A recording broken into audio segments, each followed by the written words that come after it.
winning the Little 500 would be the best experience of my entire college career. What's so special about the Little 500 is the tradition. It's been raced for over 60 years, and you become part of a community of riders who strive for something beyond just the regular college experience. For 61 years, the Little 500 has captivated and inspired. When you walk out on the track on race day, the atmosphere is electric. If you've ever been to the Little 500, it's just like alive. It just gives me chills to think about it. After missing first place last year by 1 second. I'm sure second place isn't what they wanted, but they've got to be proud about the way that they rode this race. Phi Delta Theta returns stronger and hungrier. In their first year of existence, Hoosier Climber nearly broke the top 10. In their second year, the sky's the limit. And no team in Little 500 history has achieved the success of the Cutters. Young on the outside, creating separation. In the 60th edition of the Little 500, goes to the Cutters. Unbelievable. Can 4 riders who have never experienced defeat bring home a 5th straight title? Live from Indiana University, this is the 61st running of the Little 500 on HDNet. Riders readying for a 50-mile race, 200 laps around a quarter-mile cinder track. The 61st edition of the Little 500 from Bloomington, Indiana. Underneath threatening skies at Bill Armstrong Stadium, we welcome you upstairs. Rich Cellini alongside Jason Sonnenborn, Dylan Casey. Dylan, let's start with you. You traveled the world riding for the U.S. Postal Service team. Give us your thoughts on the Little 5. Well, you know, the Little 5 is a collegiate bike race, but it really is important. These kids have been spending all year preparing for today, and today is going to be a day where objectives are achieved or dreams are shattered. Weather, will it have a factor in today's race? Absolutely, and in fact, the teams have been preparing. You know, you could see some raindrops on the monitor. The tops on the convertibles are going up. There's going to be a headwind. It's going to be really cold and potentially some rain. It's going to have a big impact on the race. All right, let's turn our attention to the mayor of Bloomington for this weekend. Anyway, Jason Sonnenborn, a proud IU alum, a 2-time All-Star rider in this event. This race is more than just the pinnacle of the world's greatest college weekend. It really is. It's been called the world's greatest college weekend, but to us, it's about cycling. It's about tradition. It's scholarships for working students. We've raised over $1 million for scholarships for those working students. The race is also put on entirely by volunteers, student volunteers, out there doing very hard work just to make this race happen. Here's more on the history of the Little 500. In 1951, Howdy Wilcox, the newly appointed executive director of the IU Foundation, was looking for a way to bring the campus together and generate money for scholarships. That spring, he stumbled on an impromptu bike race between 2 dorms. The spectacle gave him an idea. Why not stage a bike relay race modeled after the Indy 500? In May of 1951, the Little 500 was born. The South Hall Buccaneers earned the distinction of winning the very first running. Since that first race, the idea has remained constant.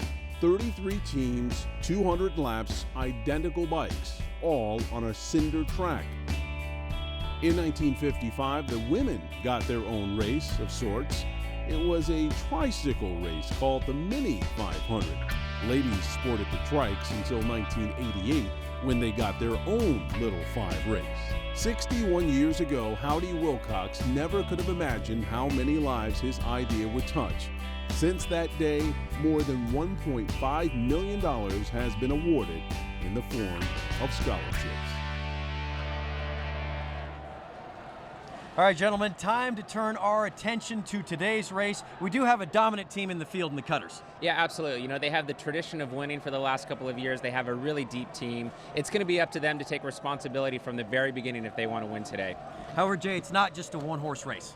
It's not at all. Delta Tau Delta, they won team pursuit, 2 guys in the top 10 in ITTs. Delta Tau Delta is hungry. We're going to look at some of the teams from last year's race here in a minute. Phi Delta Theta is also strong, Phi Gamma Delta. And here's some highlights from last year. What Eric Young did for the Cutters in their 11th victory was unprecedented. He took it on the back stretch, and it was really home free here on the front stretch. You'll see him salute Jay Paulsgrove, our 1988 champ, hands up off the bars, number 11 for the Cutters. When it comes down to a sprint, nobody's better than EY. He's tough to beat in a sprint. There are some teams that want to beat them throughout the race. Sigma Chi, Phi Delta Theta, Delta Tau Delta, look for those teams to contend. Well, while everything has gone perfect on the track for the cutters, it always hasn't been so smooth. So we take a look at some of the other teams to watch. Good example, Sigma Chi's 4 deep, really strong challenger today. Phi Gamma Delta starting in our last row. Look for them to win the Dixie Highway Award, team that moves up from farthest up during the race, starting position to ending position. Absolutely. Well, the cutters have won 4 straight, something nobody in the history of the Little Five has done before. It's gone perfect for them on the track. It hasn't been so smooth off the track. They had a really close call this fall. Young on the outside, creating separation. In the 60th edition of the Little 500, goes to the cutters. Unbelievable. 1 year ago, the Cutters wrote history, becoming the first team to ever win the Little 500 4 consecutive years. How do you keep doing this year after year? It was full focus on the race. And the guys, never let adversity get in their way.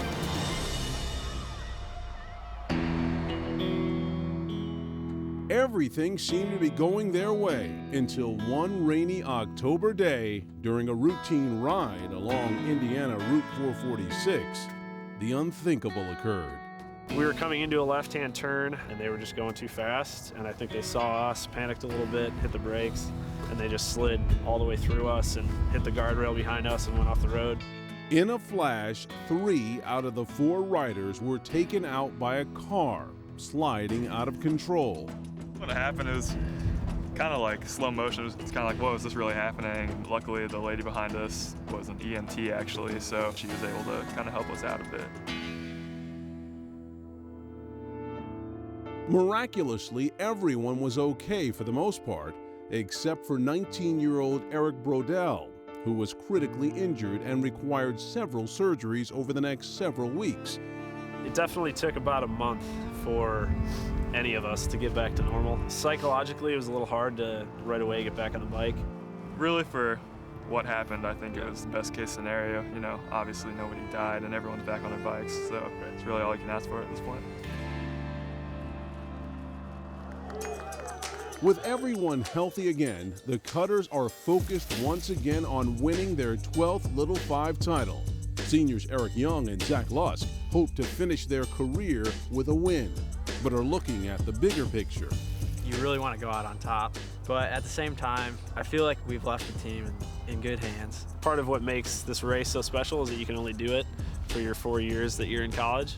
It makes it a very special opportunity, and so you can't really ask for anything else from this event.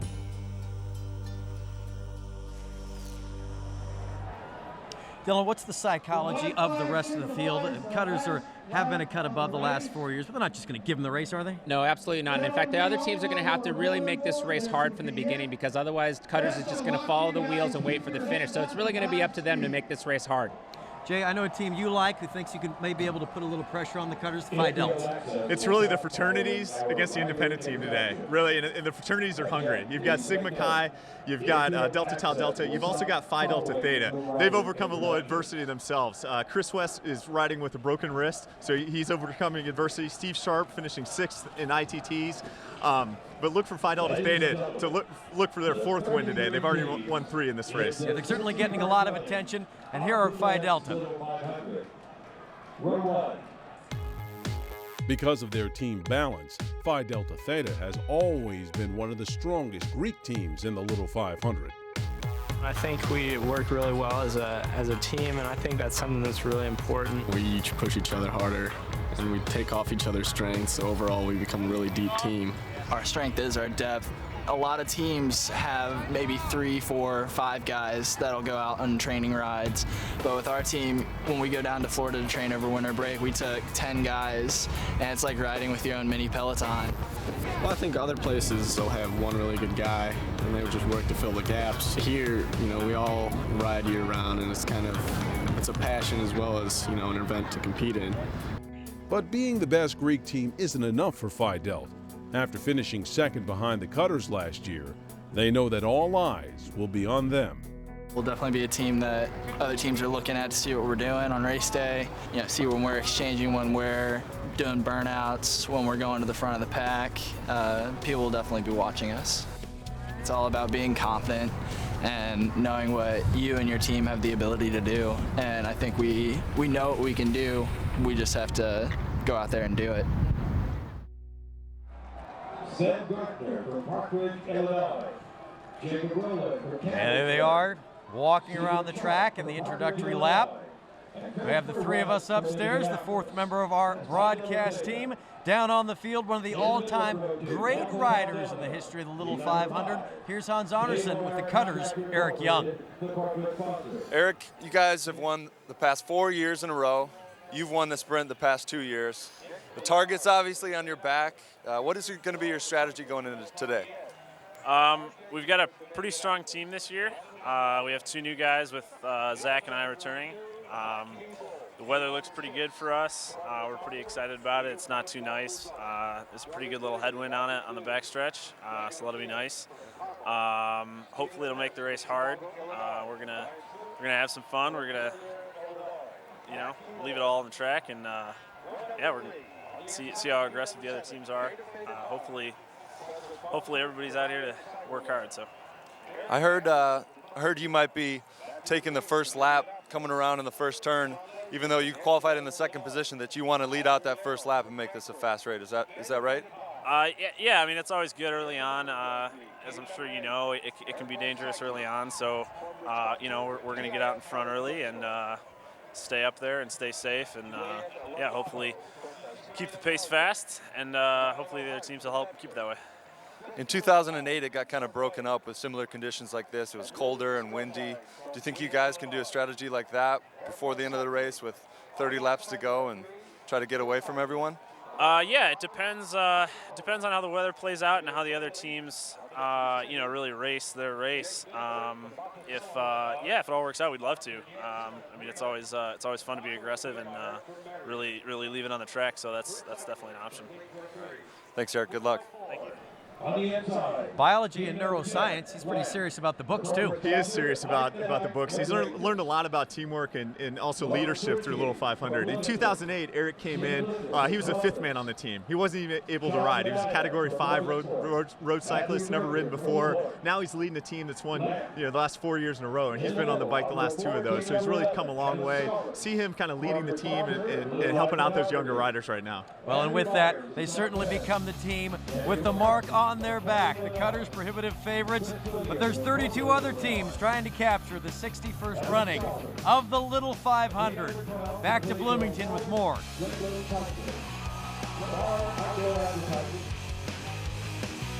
HDNet's exclusive coverage of the Little 500 will continue in a moment.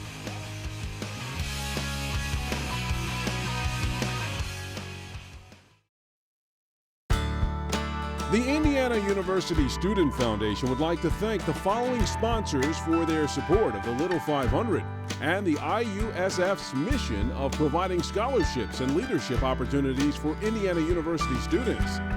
B97, Pizza X, Coca-Cola, Bosch, Lamar Advertising, Blue Line Photography, Canary Cycleware, TIS Bookstore, and HDNet. Ready? Everybody getting ready for the start of the 61st edition of the Little 500. Bill Armstrong Stadium here in Bloomington, Indiana. This event has been passed down through generations. To say it's a family tradition would be a fair statement.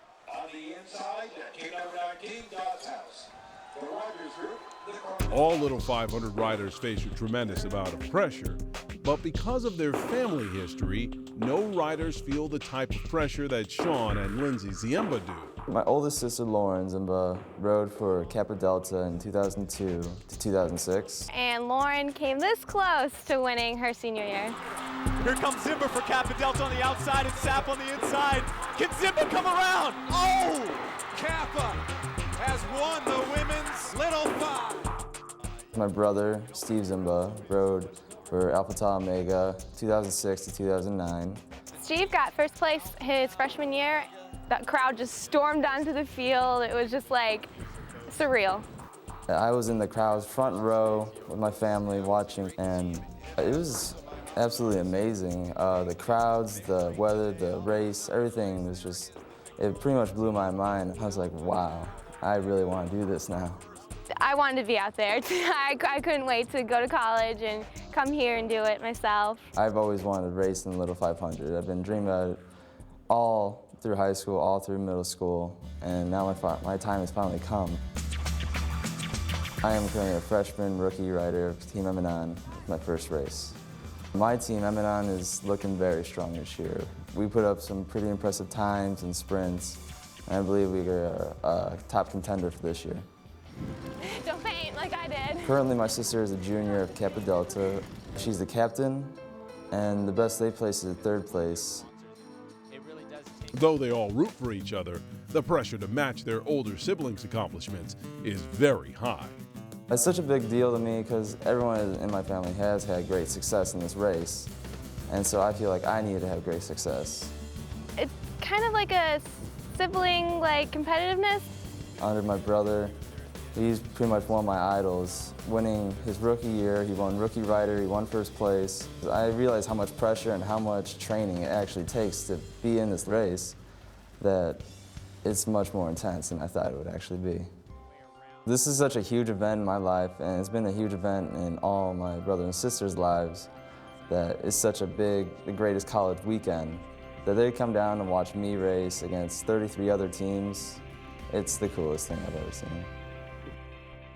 Sigma Phi Epsilon. Well, certainly a family affair for a variety of riders in races past and in today's race, so you can count on a couple things. One, that you'll have a lineage throughout families in this race, and 2, that there may be a spill or 2 throughout today's race. Yeah, the wrecks make for an excitement, and let's cross our fingers that's not what decides it today. Folks at home, you're gonna see a lot of excitement, and one of those, we put together a little package coming up next of some crashes we've seen in past years.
Gentlemen, is just it's enough to make you look away, and then you have to look back.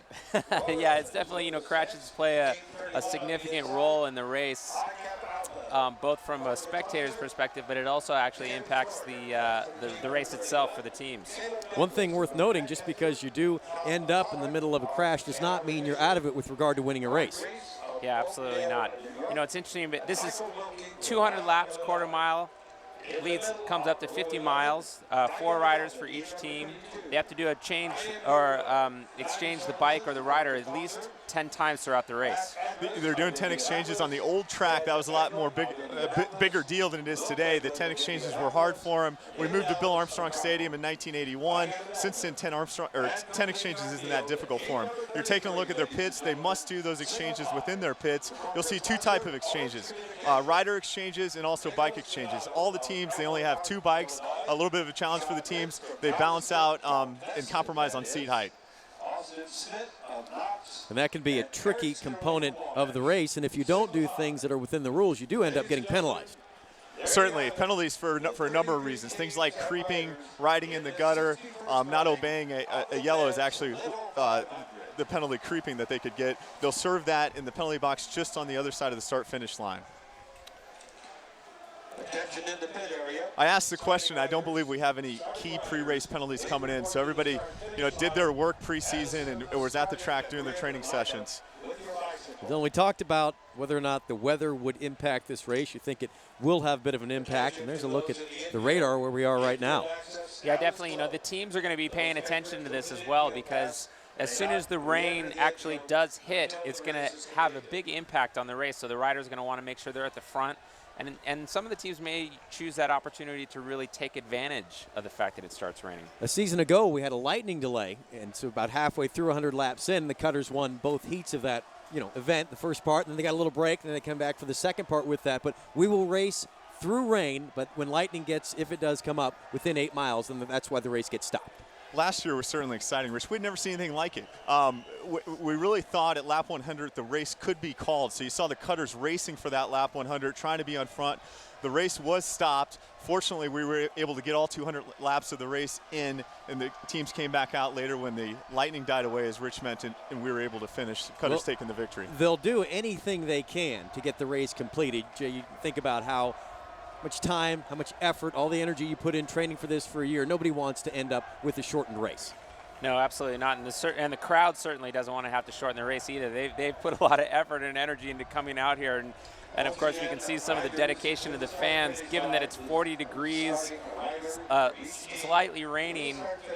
This crowd is definitely fired up, and it's actually one of the most exciting parts of this event. Nobody knows how to throw a weekend like Indiana University, and these kids are out here, rain or shine, supporting their dormitory, supporting their fraternity, supporting their independent teams. It's really a wonderful thing, getting people out and celebrating. 61 years of the Little 500. Let's go downstairs for today's invocation. Indiana University President, Dr. Michael McRobbie. Ladies and gentlemen, yesterday, Indiana University and the state of Indiana lost one of its greatest friends and greatest supporters with the death of Bill Cook. He was a magnificent supporter of Indiana University and incredibly generous to thousands and thousands of people in this state. Many of the riders today are wearing black armbands to commemorate Bill's passing. I ask if people can stand to observe a moment's silence for the late Bill Cook.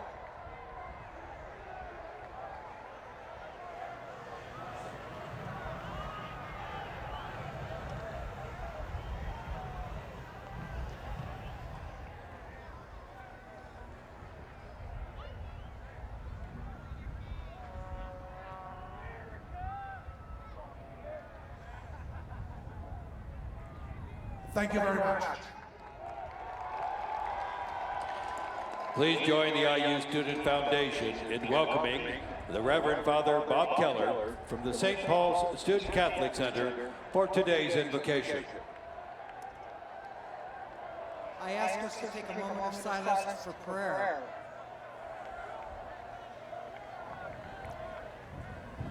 We are given the breath of life.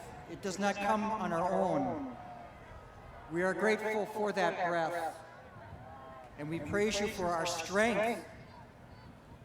At this time, O Holy One, we ask you to calm the nerves of those who are preparing for this task. Keep them focused. And although they have the strength of body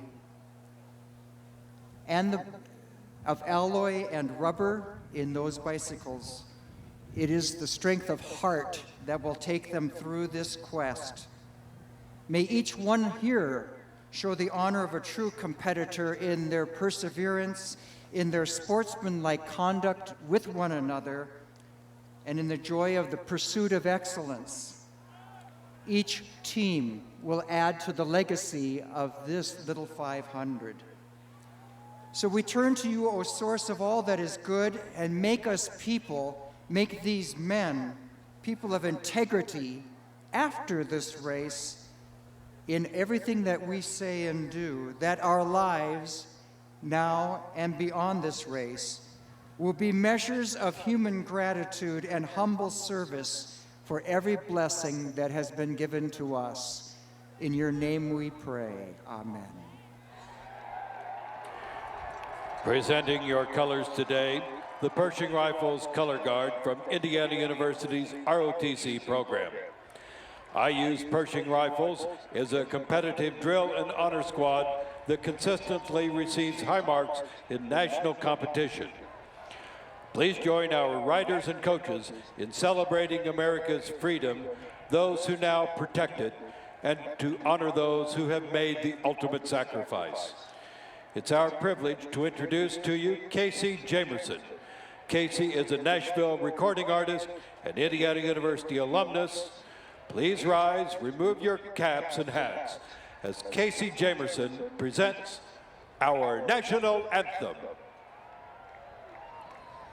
Oh, say, can you see by the dawn's early light what so proudly we hailed at the twilight's last gleaming, whose broad stripes and bright stars through the perilous fight o'er the ramparts we watched were so gallantly streaming, and the rockets rang aloud, the bombs bursting in air gave proof through the night that our flag was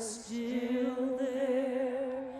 Oh, say does that star-spangled banner yet wave o'er the land of the free and the home of the brave. Casey Jamerson.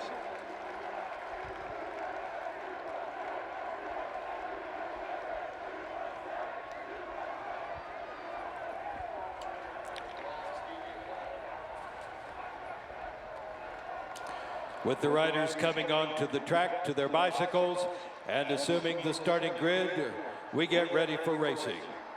We present next Indiana University's nationally acclaimed a cappella men's group, Straight No Chaser, back home again in Indiana.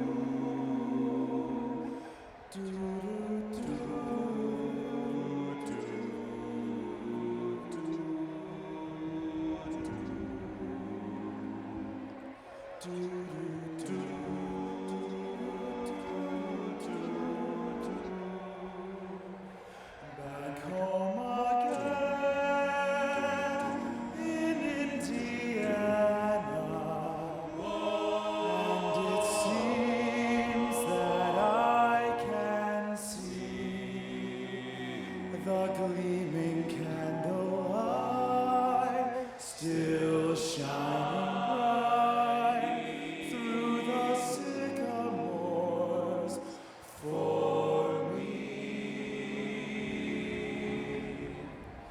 The new morn hay sends all its fragrance from the fields I used to roam.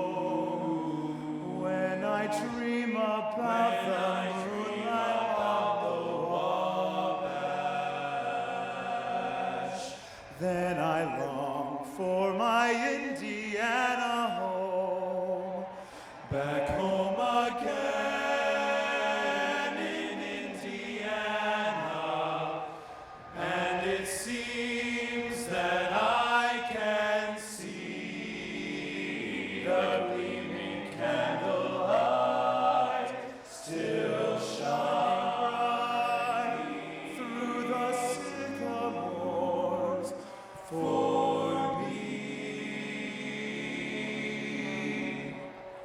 The new moon haze sends all its fragrance from the fields I used to roam.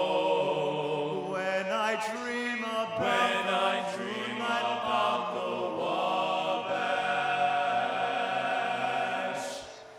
then I long for my Indiana home.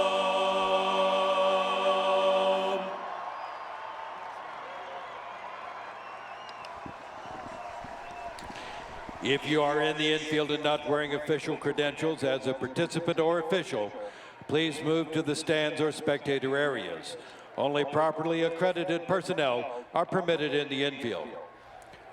We welcome now to the platform today's race starter, Indiana University men's soccer head coach Todd Yeagley, along with Indiana University Vice President and Director of Athletics, Mr. Fred Glass.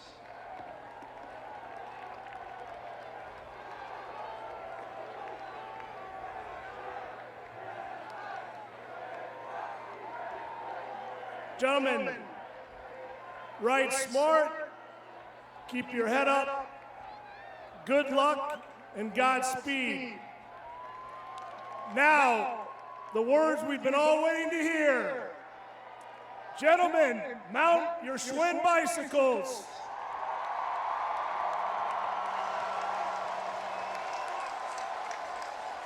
And with that, we are approaching time to race, the 61st edition of the Little 500. Back with the start of the race after this timeout.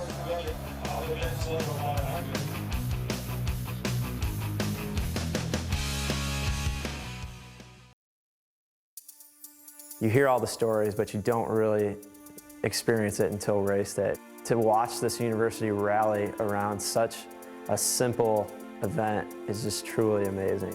You train all year, all semester for one day, and knowing that this is your last chance, this is one day, I think it's really gives you a reason to give it your all and leave all your efforts out on the track. Just hearing the national anthem right before you race and hearing that riders mount your Schwinn bicycles, you just get the chills. Seeing all the fans going crazy, it's amazing. You really gotta reach down and get your inner child out and just think you're not afraid. Once you get to race day, it's just that excitement, that fun, that adrenaline. And you'll pay many bloody elbows to get there, but they're all worth it. Pace car out in front of the riders. 2 more laps to go before we begin racing. Yeah, this is really the hard part of the race too, because while they're not going fast or pedaling hard, they have to go through all of the kind of pomp and circumstance at the beginning of the race and try to maintain their nerves. It's really important too that they don't waste a bunch of energy right now. 33 teams. Sigma Nu wearing the green jersey with the pole position cutters in yellow, signifying last year's winner. And Sigma Chi rounds out the first 3 out in front. Do you expect, Jason, a quick start to this race? I think it will be a quick start. In down weather years like this, guys need to get that energy level flowing. They need to get the heart rate up. So I think they're going to go hard from the start. Sigma Chi is capable of that. Cutters starting on the front row. All those things, all those signal to me that it will be a fast pace from the start. We'll be watching lap times up here. Without question, the man in the middle right there, Eric Young, he is the best sprinter in the field. Yeah, and in that second row, I saw the teams kind of chatting before we got going. You had Phi Delta Theta, Delta Tau Delta, and Black Key Bulls. They're thinking about how, it's a field against the cutters at this point in time, and they're talking to each other, figuring out what can they do to take the advantage away from the cutters. Cutters have been in existence for 27 years. They have 11 little 500 titles, trying to win 5 straight this afternoon. Yeah, no question Cutters has the tradition, the history. They have the confidence coming in today. You know, it's going to be the other teams that are going to have to risk losing in order to have the opportunity to win, because otherwise Cutters is just going to walk away with this race like they did last year. Jason, walk us through a little bit of the qualifications and activities that are going on leading up to today that actually set the grid. Yeah, qualifications are really important. You want to start up front as the guys are starting to pick up their speed here. Qualifications are 4 laps, and it's the fastest 4 laps signify your starting position. So Sigma Nu with the green jersey, they qualified first, and so on. The riders head around turn 3 and into turn 4. And if all looks good, they'll get the green flag. And they do get the green flag. 61st running in the little 500, and Eric Young's off to a fast start. Young bolts out first. You got Sigma Chi falling on their wheel, Phi Delta Theta in 4th, Delta Tau Delta, and Beta Theta Pi sliding in behind them. What a quick start. Yeah, and you can see the riders from the teams in the back trying to come up on the outside to gain a couple of positions. It's really crucial right now to get a good position to avoid the early race crash. You see a lot of that, and especially with the weather conditions, the wind's going to cause a bunch up on the back stretches. They're absolutely hauling here. We're going to get a lap time on this lap. Yeah, so Eric's, you know, okay, I set the first lap. Now he's going to let some of the other teams, but he'll dive right back in the top 3. Joel Newman from Sigma Nu, now at the front of the pack. Sigma Nu with a couple race victories. Excited to be on that pole position. You can see somebody coming from the back row. That's team number 17, Phi Kappa Psi, a team with 7 victories, saying we want a piece of this action. We're going to get up front. Keep your eyes peeled during the first 10 to 20 laps of this race. And that's a 36-second lap, a fast lap early in the race with this windy of conditions. They are really moving at this point in time. Yeah, so for the folks at home, on the back stretch is actually a headwind, and on the front stretch it's a tailwind. And right there, that's the point, Dylan, we talked about it bunching up, and you can see it go 10 or 12 wide. That's when it really gets dangerous. Fiji among the top 5. They are in a tight pack. Sigma Nu and Joel Newman had the lead. Now they'll give it up. Sigma Chi. Andrew Morrow on the bike, the junior. Andrew Morrow, a good ITT run this year, finishing 9th. Sigma Chi 4D, trying to renew some of the tradition that they had in the 1990s. The moisture that we've had in Bloomington the last couple days actually helps the riders with regard to traction on the track. The track is in excellent condition for racing. It's down there, it's like a compact concrete surface. Just the moisture does so much to make this surface fast. Let's welcome in Hans Arneson for his thoughts on the start of this race. I'm watching the Phi Gamma Delta pit, Fiji, and they did a great job starting this race. They're in the last row. They actually qualified 32nd because of a second attempt at qualifications that they had to take somewhat conservatively, but they picked their way through the pack, and they're riding in 4th place right now. In a moment, Eric Young still bolting out in front, has the lead for the Cutters. Phi Delta Theta in 2nd. Phi Delta's really had a good spring as well. I think that's Steve Sharp on the bike for them. Team number 4, Sigma Chi, the team in black. Oh, and Gray Goat Cycling really getting it on the inside. That's team number 12. He's digging deep, trying to edge people off, not knock them out, move up a couple positions when he can.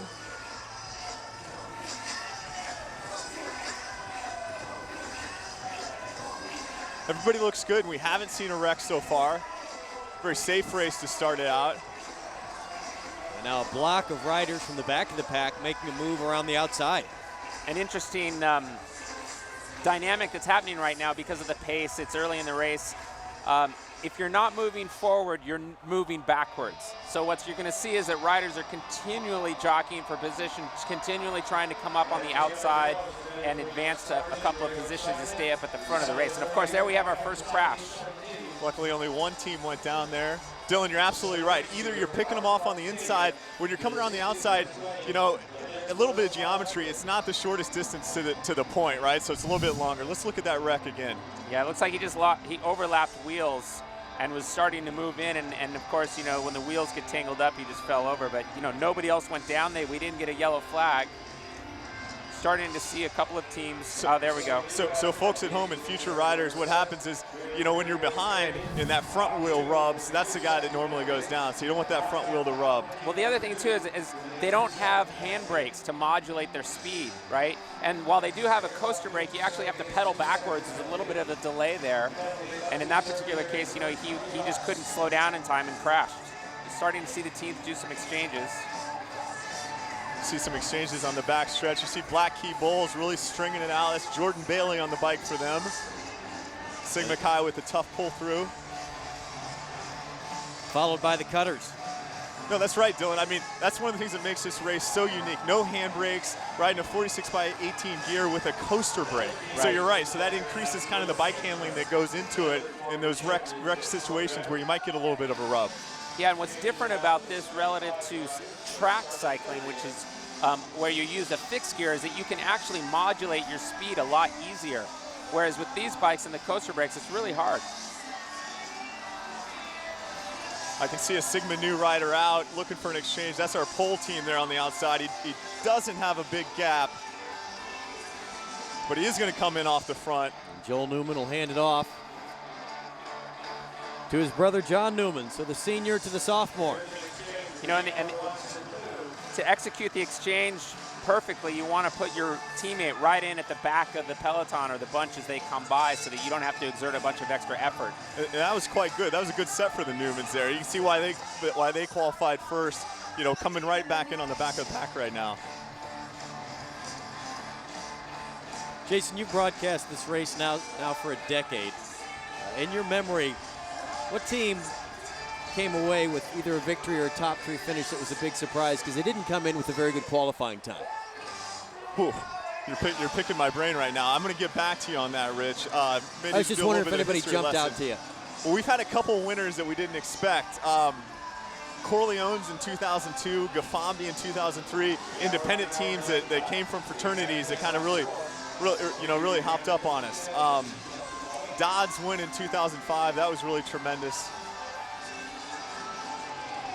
So for those who don't quite understand the history of the Little Five, it's not unheard of to have somebody come from the back of the pack and think, wow, where did they come from and win on race day? It's not, and now that I think back, in 1989, Shinzano, I believe, started in the 15th to 25th position, and they came on to win the race. So Shinzano, an independent team, and I think that was the team that's moved up the most. See, even though you've been out of school for a few years, I just knew you'd know the answer. Well, we used to sit around and watch old race films. That's what the Delta Chi and the Cutters guys trained me on, was getting up to speed on history. You can learn a lot.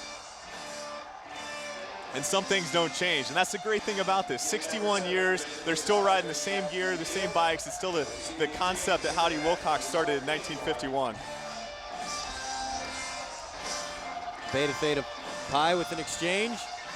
Beta's great exchange there. I referenced Gafambi earlier. Beta's coming from Gafambi roots. John Grant coaching them. How about we put you on the bike here? Well, so you can see bringing it in, what you're thinking about is, where is my rider in the pit? He's a couple steps out of the pit, right? He's looking for that position, that locked arm, and he picks it up with his right palm.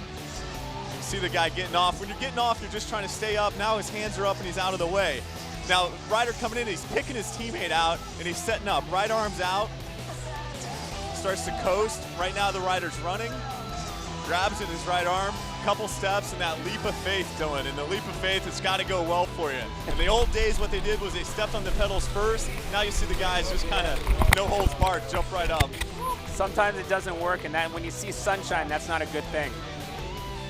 No, that's well put. When you're looking at the sun, sure, I'm probably on my backside. Now it looks like Eric is actually, attacking off the front, but what he's actually probably doing is getting ready to set up for an exchange. He's bridging. Okay. Testing those legs a little bit. Looks really powerful when he stands up. I got a chance to ride with him earlier this week, and how fit he is really just amazing to me. Somebody that came into the university not as a cyclist, and to see him on the bike now. Well, one of the good stories, Eric Young, and there's just so much attention placed on the cutters, and when you win 4 straight little 500s, and in 27 years of existence you have 11 titles, you get the spotlight. You get a lot of it, and it's not always positive, but you know, he has nothing to apologize for. No, he's a competitor, and he's won all kinds of races around the Midwest and collegiate cycling national championships last year, but he's really done it the right way, and that's coming into the race, never riding before, and kind of moving up through the ranks. It reminds me, though, the race is a lot more than just a cycling event. You know, winning means so much, but it's also about participation. 45 teams attempted to qualify this year, Rich, which is really unprecedented. So that's over 180 riders out here wanting to participate in this race. Only 33 of those teams made the race. Bryce Brookshire got on the bike, Yeah. Sigma Nu. Yeah, really good exchange on Sigma Nu.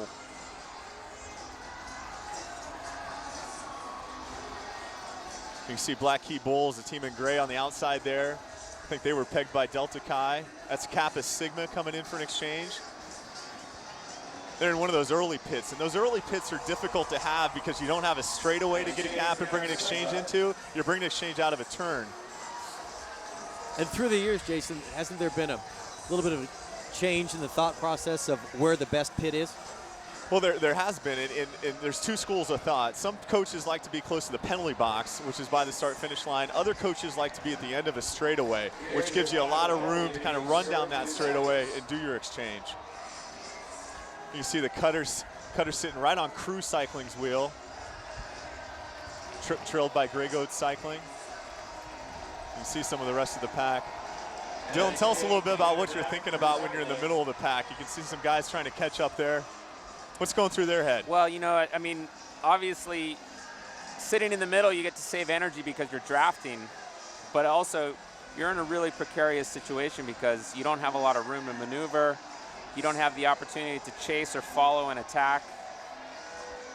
And even worse, you're really susceptible to crashes. So you have to position yourself well so that you're not using up too much energy, but that you also have the room to maneuver around.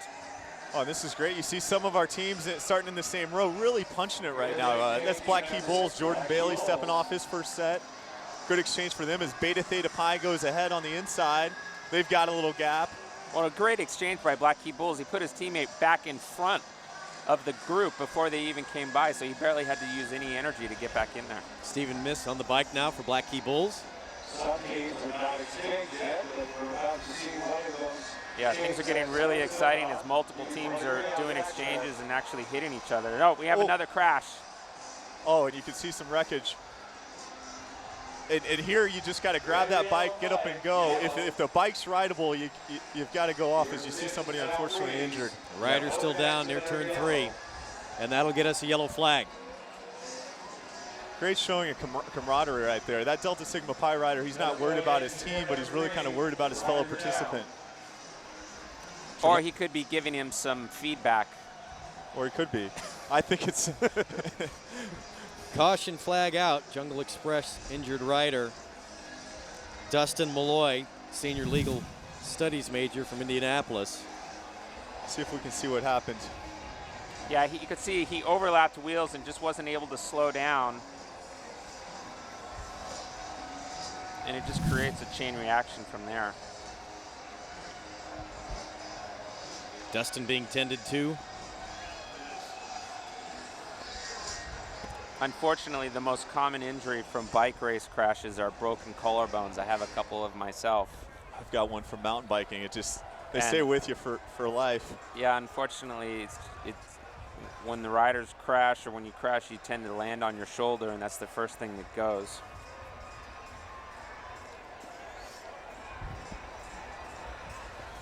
So they'll take the young man to the infield medical tent. With the yellow condition.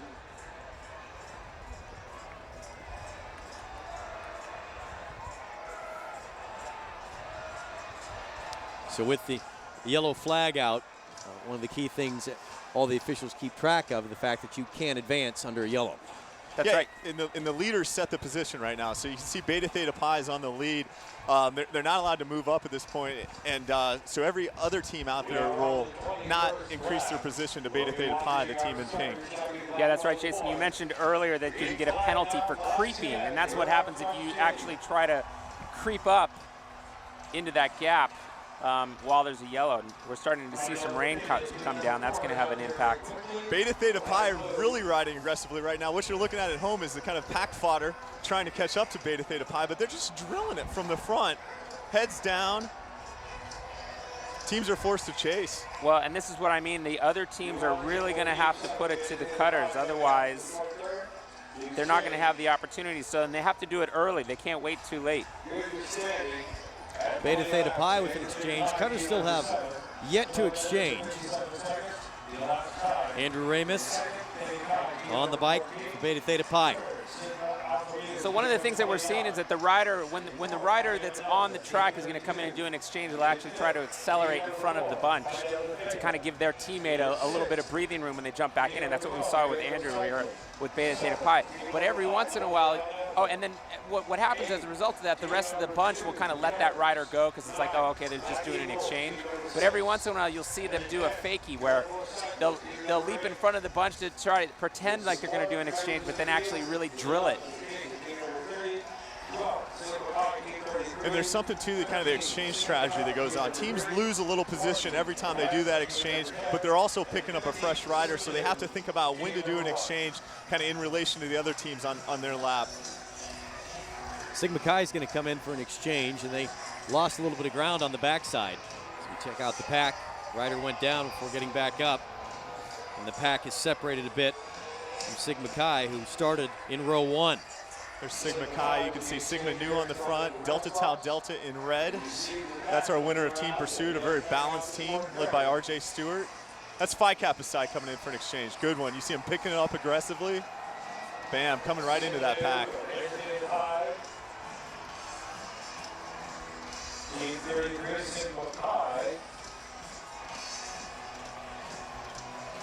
Sigma Nu, cutters in yellow. See a man all over his bike, getting some on the back stretch.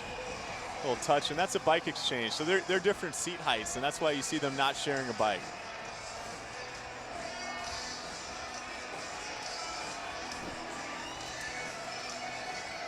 Sigma Nu letting it all hang out there, Dylan. I like to see that, you know, tongues out, mouths wide open, just getting it in for an exchange for his teammate. Nice exchange again for Sigma Nu. Yeah, great exchange by Sigma Nu. You know, we noticed the Cutters hasn't done an exchange yet. Eric Young's still out there for the first 25 laps of this 200-lap race. And that's a particular tactic in the Cutter strategy. Gray Goat Cycling. Looks like they're going to come in for an exchange. They're coming out of turn 4 for that exchange. It's a tight stretch, and you've got another team doing an exchange right next to them, Evan Scholars. Let's see what happens here. Oh, that's common. The man getting off the bike, you know, this team's got to talk to each other and give each other room. Some of the fun in the little 500. Evan Scholars, a team on campus. They're scholarships for caddies is the story behind Evan Scholars. They're a house on campus, and if you've caddied in high school, you can work your way up through a scholarship in college. Bike race. That's great. You know, we see Eric sitting second wheel for most of the day, and it's a great position to be in because as the other teams are putting out effort to do an exchange, he just kind of follows the wheel, and then when that rider pulls off to do an exchange, he kind of sits up and lets the next rider come forward. It's a good strategy. You see Eric on the front, but maybe not punching it too hard. A little bit of a push for Young to catch up to Sigma Nu. And as you pointed out, Dylan, he sets back right there and a move on the inside. Yeah, and he's really just following the wheels right now. And he's using the other riders to stay up in the front. So what's fun for me right now is, one, I'm going to do lap times. 2, folks at home, these guys are riding huge sets. Eric Young and RJ Stewart from Delta Tau Delta, I think Steve Sharp from Phi Delta Theta, they've ridden 28 lap sets on their first set. That's very, very significant. What they're trying to do is eat up a lot of laps, but there's just huge sets to start out with. You see a lot of the other teams exchanging, but top riders for those two teams staying on the bike. Yeah, and as we see the group kind of slow down here, some of the riders that are struggling off the back have the opportunity to regain contact. Eric continuing to just set the pace right at the front, stay out of danger. Delta Tau Delta in second right now. Phi Delta now gonna look for the lead on the inside in the light blue shirt. And Sigma Nu in green takes the lead. Lap time's a little bit slower there. That was a 42-second lap. You saw Eric kind of slow down a little bit. I think he was thinking about the right time to do an exchange. Let's see if the Cutters put somebody out. They do. They do. They have Hank Lusk in the pit, and you see the Delts trying to mark Eric. Doing a good job of marking Eric. You can see where this... They're also going to do an exchange. Yeah, you can see where pit position comes into play. Delt's queuing off the Cutters. Both good exchanges for two of our top teams. Let's go down to Hans Arneson. Pit with Cutters coach Jim. Jim, we just saw Eric get off the bike, and it's been lap 30. I mean, you're going to use him this aggressive in the beginning of the race. What's the strategy going forward if you're using one of your top spinners so early so often? He's very fit. We can use him all day long, really. He's got plenty of fitness. We just want to make sure he's out there and get us deep into the race so it's safe. All right. We just saw Zach Lusk go on the bike, is that right? That's right. Zach, three-time rider. He's our second guy. He's out there right now. All right, and you got two rookies you're going to put in third and fourth? That's right. Two rookies are very experienced. Everyone's really fit. We're going to have a good day. All right, good luck. Thank you.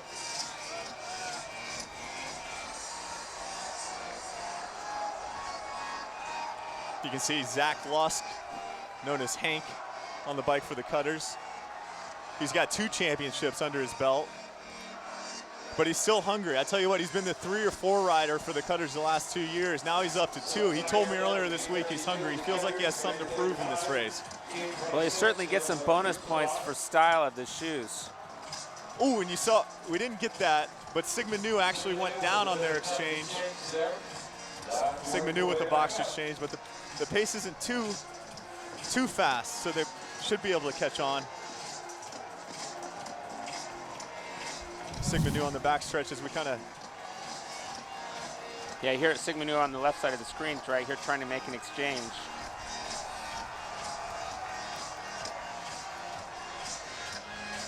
The HDNet guys are working hard. I think we just missed that. What happened was just a botched exchange, but he got right up. You see Sigma Nu getting back onto the back of that pack. Yeah, now, you know, he's going to have to really work his way back up to the front right away. Okay, I think we've got another look. As you can see that Sigma Nu exchange. Oh, it looks like he just kicks the front wheel out into the guy getting on the bike. That'll leave a mark. But either it's a pedal or a wheel, either one of those will hurt. The riders have strung out a bit. You know, on a day like this, it's really important that the riders stay warm and loose, and that's why they'll have the bikes in the pits that they can ride on in between sets. You see the mist on the camera lens. Temperature in the mid to high 40s. Yeah, it's definitely a nice spring day in Belgium out here. You know, you'll see some of the riders wearing full leg warmers and arm warmers, some of the riders just wearing shorts. That's Black Key Bulls, team number 6 going in for an exchange, it looks like. When the Cutters raced away with their first title back in 1984, it shocked many and opened the door for independent teams. Last year, Hoosier Climbers entered the field as one of the newest independents, finished an impressive 11th. In their second year, they hope to take a page out of the Cutters history book, become another dark horse to win the Little Five.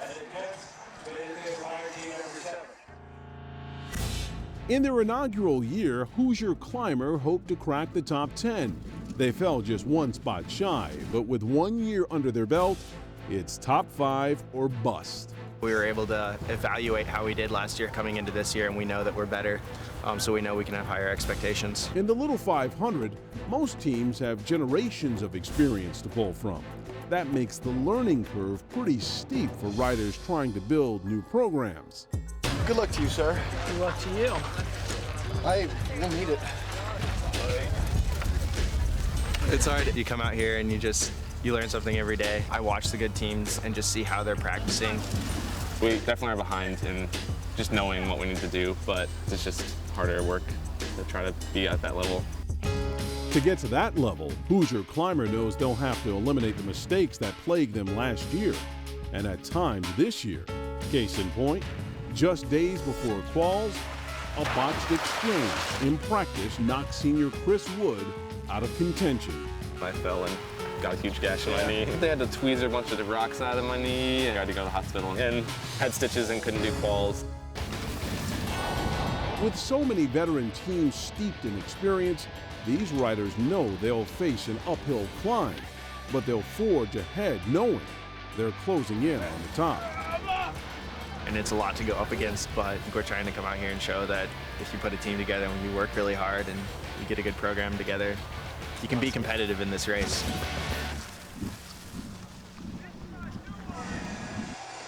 And look at the roster for Hoosier Climber. It's a different twist. It used to be dominated by fraternities in the dorms.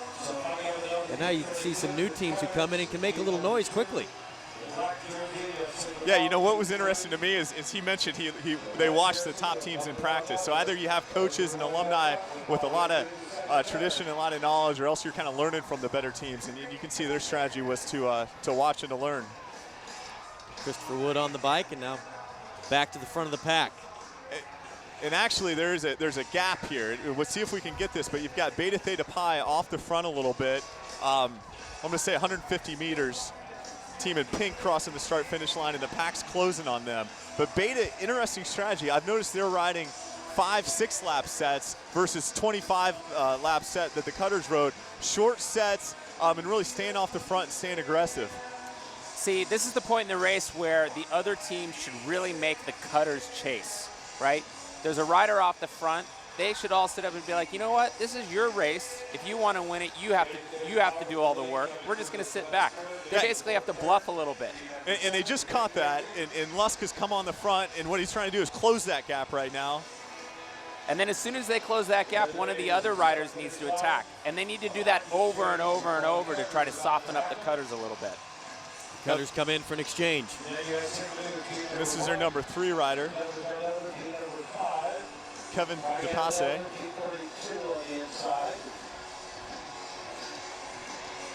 Nicknamed Honey Badger. That's after a very aggressive animal in the jungle that they found for him, because he rides with some resilience. He finished 4th in ITTs. He's coming into the race strong. As you look at the Delta Tau Delta rider, team number 5, they're back on the front. So that's our leading team right now. Delts and Phi Delta Theta also coming in for an exchange. Yeah, James Codright was going to do an exchange, and then they bypassed on it, and he sprints back out to the front. Well, you know, maybe that was a little bit of a tactic there. I'd really like to see some of these other teams start to employ some aggressive moves like that to really put the pressure on the Cutters. Otherwise, I love to see it, Dylan. You love to see an aggressive racing style in a fast race, and that's what Delts and that's what Beta Theta Pi are doing right now.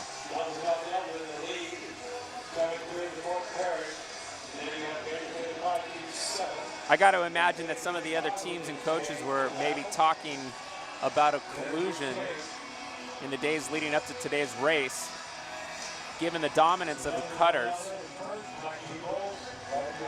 Well, the 4 straight that they're sitting on right now had never been done before. That's right. No, it really hadn't. The 3 by Delta Chi in 1979, 80, and 81 was our record to date. And now you have a team working for 5. The team known as the Cutters. Lap 43 of 200. So we see Sigma Nu coming off the front there, coming in to do an exchange. Sigma Nu still riding very aggressively and well. You saw a Bosch exchange earlier, but that hasn't phased them. They're getting their gaps, they're riding strong sets and riding on the front. There's our Delts rider. Looks like he's got to chase a little bit. Sigma Chi on the front, Cutters following. Air Force Men in 3rd. Gray Goat Cycling up there. Gray Goat Cycling, team number 12. Been strong the last 5 years of the race. Another independent team. Independent teams, not just the Cutters, they've made noise in recent years. Yeah, they really have, Rich. It's been a shift in tradition here. Independent teams are much stronger in the race today than they were in the 1960s, 1970s. Sigma Chi with the exchange. We're going to take a quick break from the 61st edition of the Little 500, part of the world's greatest college weekend here at Indiana University. Back to more racing after this timeout.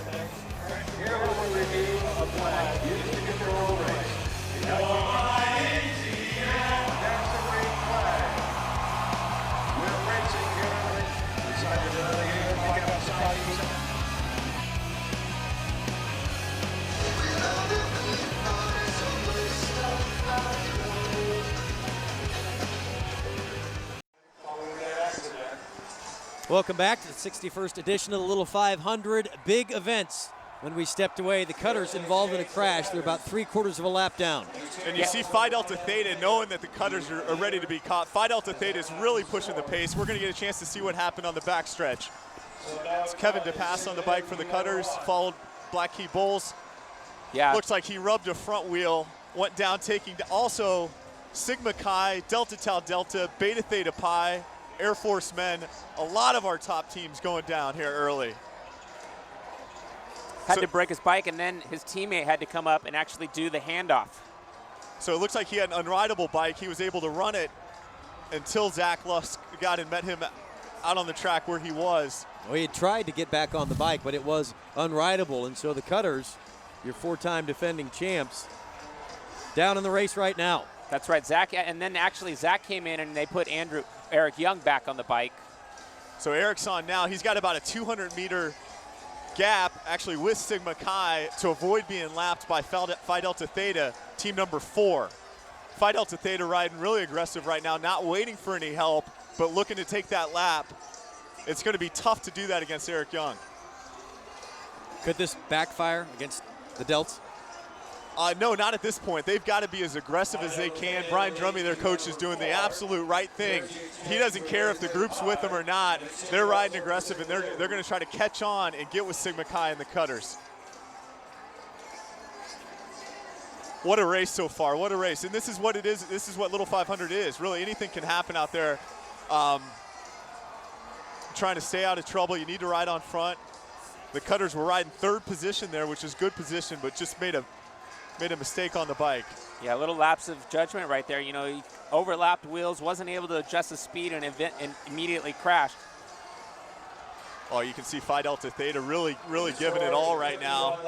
All over that bike. Sven Gartner turning the screw on the field. Well, you know, I can see that Eric is really taking some time, and the gap is actually increasing. They don't want to give up that lap. And with Sigma Chi with him, Eric hasn't offered Sigma Chi to pull through yet. You can see Jordan Bailey for Black Key Bulls. They're still on the lead lap. Yeah, and these guys are all going to work together because they, too, want to take a lap out of the cutters. Phi Delta Theta doing an exchange. They're our leaders right now, team number 4. You know, and really right now at this point, since he couldn't close the gap to Eric by himself, Phi Delta Theta should just work together with Sigma Nu, Black Key Bulls, and everybody else to try to take that lap out of Eric. Well, it's going to be interesting. Right now, there's a little gap. You look at Air Force men. I'm sorry. See if we can get the camera on Phi Delta Theta and the cutters. Here comes. There's the cutters, right? Yeah, and Eric right now, he just has to do a time trial. He has to just go flat out as hard as he can to try to get that lap back. And folks at home, the gap has really opened up. Cutters are avoiding being lapped at this point. Now they've got, I'm going to call it a 1/4 of a lap lead, and they've got 2 strong teams with them. So it's the cutters avoiding getting lapped with some other very strong teams, Sigma Chi in black and Delta Tau Delta in red. They need to pull through and help Eric Young right now. Neither one of those teams wants to be lapped either. Yeah, these 3 teams right here need to work together because they could really take cutters out of the race. If they're able to bring Eric back, they could completely eliminate them in the first quarter Phi of the race. Delta Theta are leaders. We're going to try to get a view of this shot will show you the gap. If we can see through the rain, huh? Right here.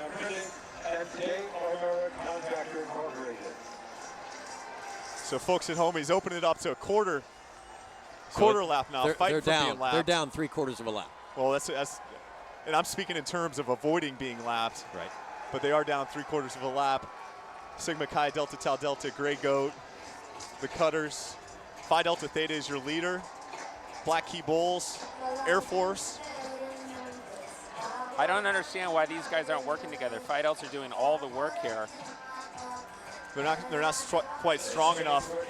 They're not quite strong enough to pull through. So Phi Delta's staying on the front. Well, that was my question earlier about whether or not this could backfire, because if you go and you sell it all out, we're still just over a quarter of the way through this race, and we've seen the Cutters get caught up in the wash before and come back and win a race that if you shoot all your bullets early and you don't end up lapping them and getting that lead that would be insurmountable, you can be in trouble. We got a long way to go in this race. Yeah, but this is really their best shot to take Cutters out of the race. Otherwise, they're back to where they started. I mean, they have to be willing to lose in order to win this race. For Phi Delta Theta, Sigma Chi, it's what they dreamed of. It couldn't be any better, right? The Cutters have to chase right now, and they're letting it all hang out. Phi Delta Theta has an aggressive tradition, winning kind of aggressively in 1996, also winning in 2001. See if he can get some help from the Black Key Bulls rider, Jordan Bailey there. It looks like he will. Yeah, and these guys really need to all talk to each other and you know, say, come on guys, let's make it work right now.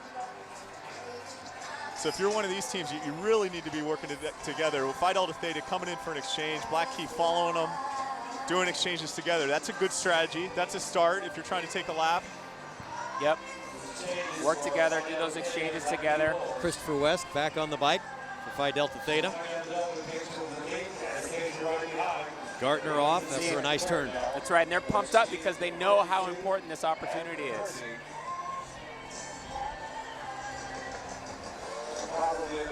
You know, watching Eric Young, he's gotten together with some of the other riders that were involved in that crash, and so now they're working together to not get lapped. Those are your 4 top teams as they come through this fourth turn in the sprint part with the start finish.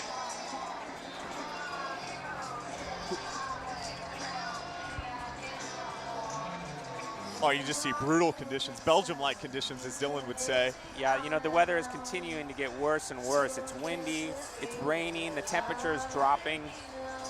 The temperature is dropping. Yeah, without a doubt.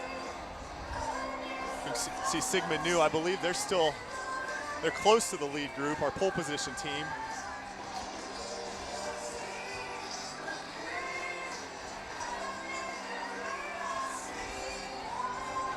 I take that back. Sigma Nu is about a half lap down. The leaders are Phi Delta Theta, Black Key Bulls, Air Force Men in blue. On the inside, Phi Gamma Delta. Let's make it Black Key Bulls in the lead. And that, yeah, Phi Gamma Delta is in the mix. Team number 28.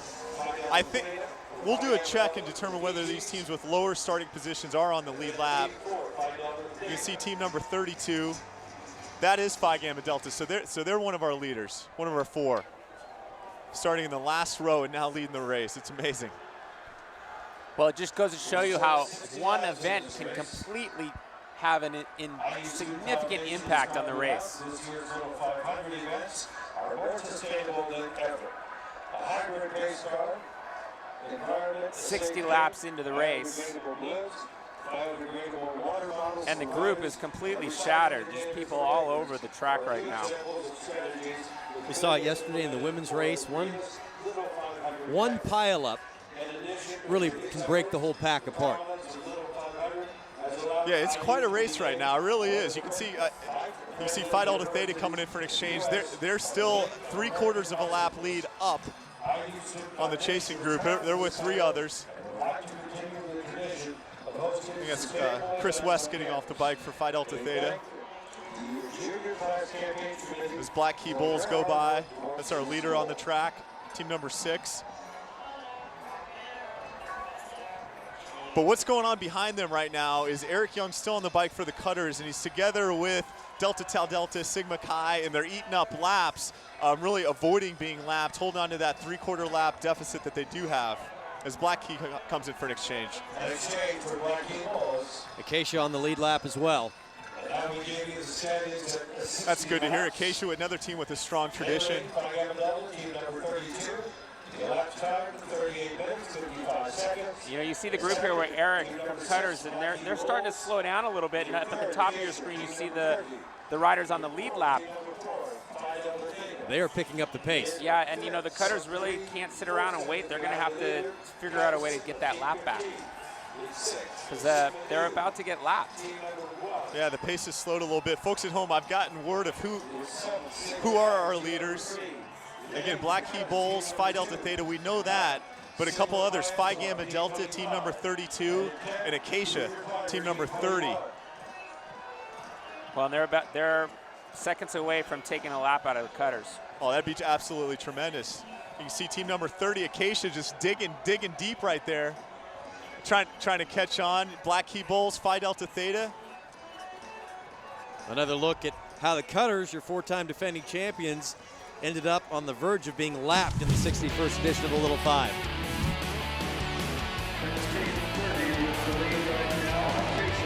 Yeah, you can see it just overlapped at the worst time.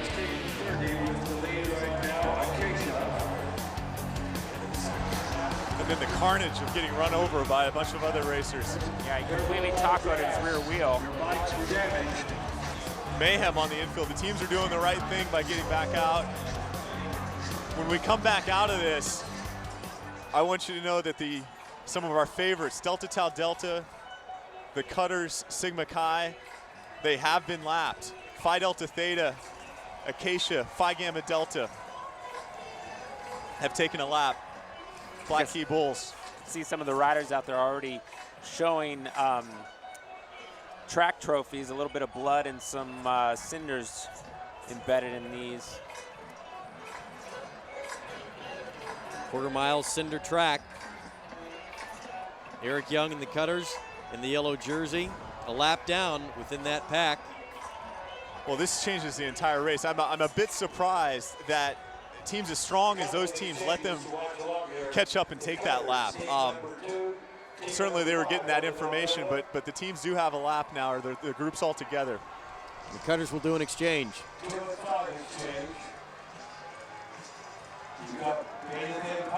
Yes, the Cutters, a lap down now. They're really going to have to try to pull it together. They still have the opportunity to maybe take a lap back. You never know, but it's really shocking to see how that one crash, that one lapse in judgment and concentration completely took them out of the race. Phi Delta in light blue, Fiji. Among the leader group. Here's the exchange for Sigma Chi, the exchange for D12, Wright Cycling. Well, this is the point in the race where things get really complicated, as we have teams that are all being lapped and trying to take laps back, and other teams on different laps. Sigma Nu has been lapped in the green jersey.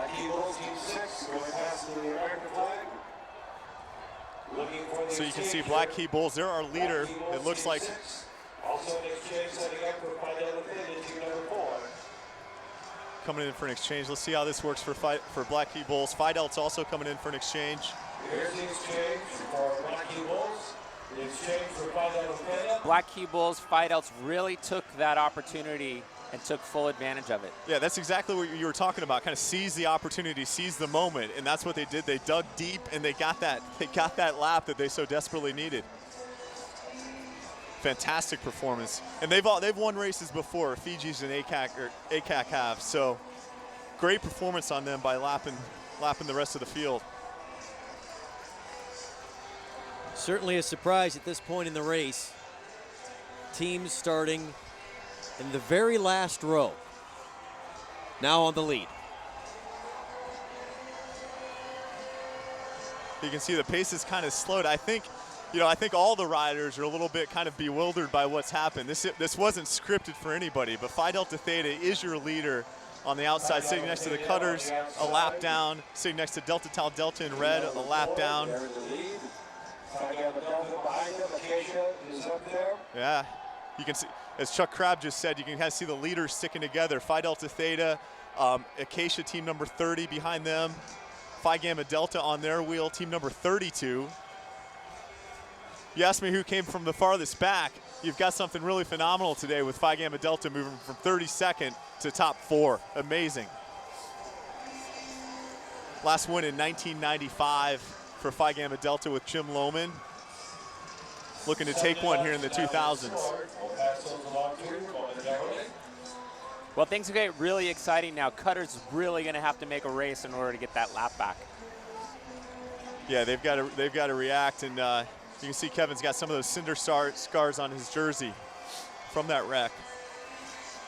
Yeah, you know, we see Kevin riding on the front right now, really in a defensive position, and I think what they should be doing at this point, given that they're a lap down, is really be sitting back a couple of riders and looking for an opportunity to take a lap back.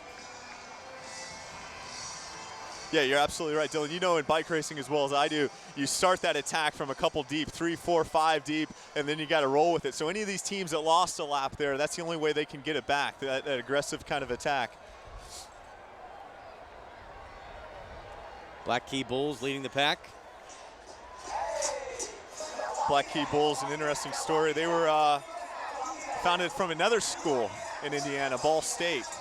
They have a race somewhat like Little 500, very much not the same, but they brought some of that cycling to Indiana University and started a team known as the Black Key Bulls. Mike Choynacki, their coach, had some Little 500 experience for Teeter.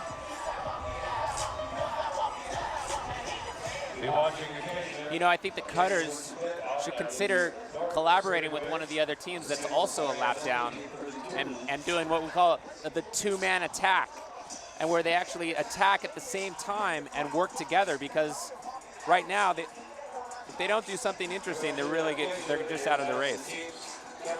I think Acacia's coming in for an exchange. Folks at home, you're going to get to see a signature look at an Acacia exchange. We call this a ghost exchange. He's going to hop off the back of the bike, let it fly, and somewhat successfully make that exchange. No other team does it like that. I'm not convinced it's very fast, but you see something that no other team does. And when done right, I suppose it can be quick. Well, it certainly looks good, and you know they get the style points for the day. They get style points, and they're on the lead lap, fighting for a victory. I don't think they've had a victory since 1991 with Pete Nover. So you've got a real upset in the making here today.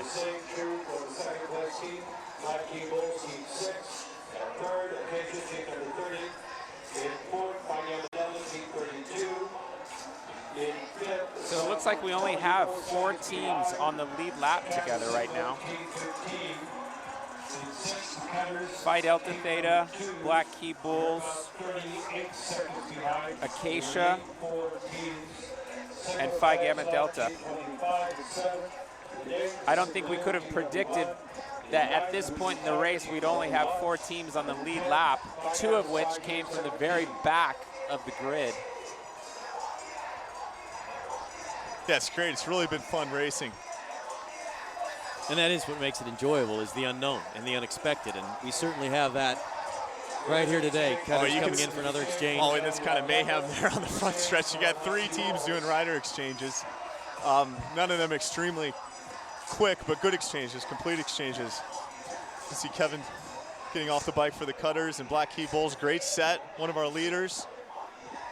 I think that's Daniel Kinn on the bike, a sophomore from Carmel, Indiana for Black Key Bulls.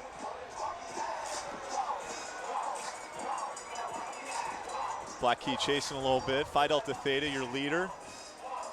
That's Sven Gartner on the bike for Phi Delta Theta. It's his first Little 500. Getting off to a great start. What do you remember about your first Little 5? Not really knowing what to expect. And then coming into the stadium and it's full and it all happens so fast. And we actually wrecked the first year, Rich. So finished 14th or so, and it was a long day, but it's hard not knowing what to expect. And being in this position for Phi Delta Theta is so tremendous. That's exactly where a guy like Sven, who's never ridden before, wants to be. He's enjoying that on the lead lap, staying out of trouble. Black Key Bulls, they've had some nice experience in the race. Yeah, they have. They've had a number of, I'll call it top 10s. They had a great rider, Isaac Neff, Ren J. Shea from Bloomington. They've got some cycling roots and tradition, and they've able to consistently be in the top 10 the last 5 years. Today, looking for a victory for Black Key Bulls. 77 laps in of a 200-lap race. We've got 4 teams on the lead lap. Again, don't think I could have predicted this at this point in the race. Yeah, so much has happened. I'm almost exhausted trying to figure it all out. It's what makes Little 500 fun as a spectator.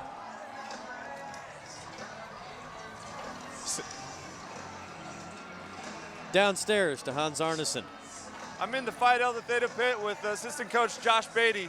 Josh actually won the race in 2001. He was the last to win for Phi Delta. Josh, you find yourself a lap up with a couple other teams on the lead lap. The cutters are a lap down. How does this change your strategy for today? Well, it goes from marking the cutters to being more on the defensive, making sure that we're in good position up front, out of some squirrely teams. I mean, people are all over the place right now, so you have no clue who's on the lead lap, so you can't take positioning for granted. You got to be up front. You know, we're going to be marking the other teams on lead lap and continue to be aggressive. You've got one of the better sprinters in the race, and given that there's only a couple other teams on the lead lap with you right now, are you confident enough to wait for it to come down to a sprint against those teams, or do you want to still shake it up? Well, I think that we have the deepest team out here on the track, so we're going to be aggressive. We're going to take destiny into our own hands and, you know, try to make it happen. Thanks. Some great knowledge down there in the pit. Joel McKay, riding for Phi Delta Theta in 1996, winning the race. And Josh Beatty, he and I rode together against each other. He went in the race in 2001. A lot of knowledge down there in that Phi Delta Theta pit.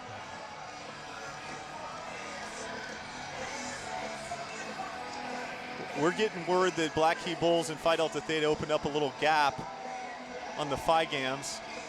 Yeah, Phi Gamma and Acacia half a lap down right now. Yeah, they dropped a little bit back. And in this pack coming around right now in the light blue, Phi Delta are on the lead, and in the gray, Black Key Bulls. Those are your 2 leaders, and Black Key will come in for an exchange.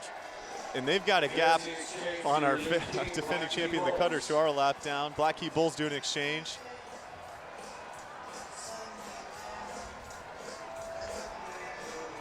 So I'm still waiting for Phi Gamma Delta to cross the start-finish line. There they go now. So about a half lap for Black Key Bulls and Phi Delta Theta over the Phi Gams. And let's see if we can see Acacia. I think Acacia's down as well. Acacia's about ready to be lapped. So you've got 2 teams with Phi Delta really being aggressive on the front.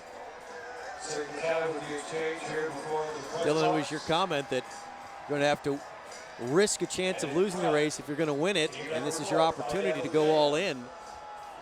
Paying off right now, 83 laps in. Oh, Phi Delta Theta just dishing it out on the field right now, putting others in the hurt locker, turning it. They've got about 200 meters on Black Key Bulls, who's with the cutters. I think it'd come back together, but Phi Delta Theta just moving from reactive to proactive, riding super strong today. Yeah, Stephen Sharp on the front there, just really drilling it, about to take a, you know, using all of these other riders. Looks like he's coming in to do an exchange. Christopher West now on the bike. And Black Key Bulls are going to move up on the inside, pull our leaders on the track together. Great set there by the Phi Delta Theta rider. That's Alan Smith, their mechanic, that gave him a hand. See Alan working hard as Phi Delta battling with Black Key Bulls. Team number 4, Phi Delta Theta. You know, the Phi Delta rider coming up on lap traffic. They'll move up track to give him a little room, but still has a little bit of a gap on Black Key Bulls. Acacia has also now been lapped. So we only have 2 teams on the lead lap right now. Well, you've still got Fiji's. I don't think Fiji's is lapped yet, but you've got 2 together. Phi Delta Theta and Black Key Bulls. Fiji about a half lap back, and then everybody else at least a full lap back. Phi Delta Theta rider, there's Chris West. Acacia on his wheel, but they're a lap down. You see Delta Chi on the I think on the outside.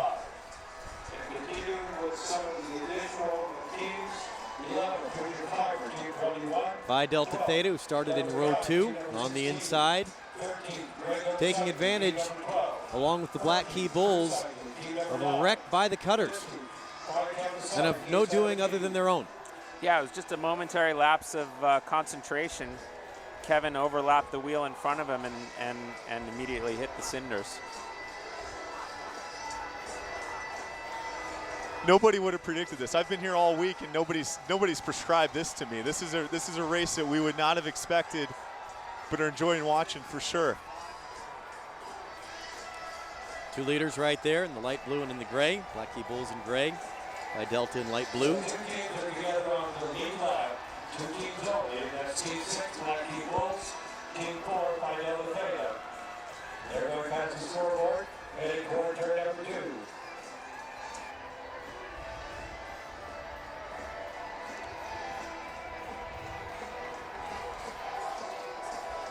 No, you're right, Jason. Nothing you heard, nobody you spoke to, nothing you read had anything to do with whether or not, the big thing was it wasn't a given that the Cutters were going to come in, get their 5th one, but I think everybody assumed that they would be right there. Whether they won or not, you never know, but boy, at least they'd be right there in the thick of it coming down to the end. Yeah, they had so much controversy over Eric and his association with a professional team and whether or not he was going to be eligible to race. And you've got an attack right now by the Cutters. Zach Lusk on the bike.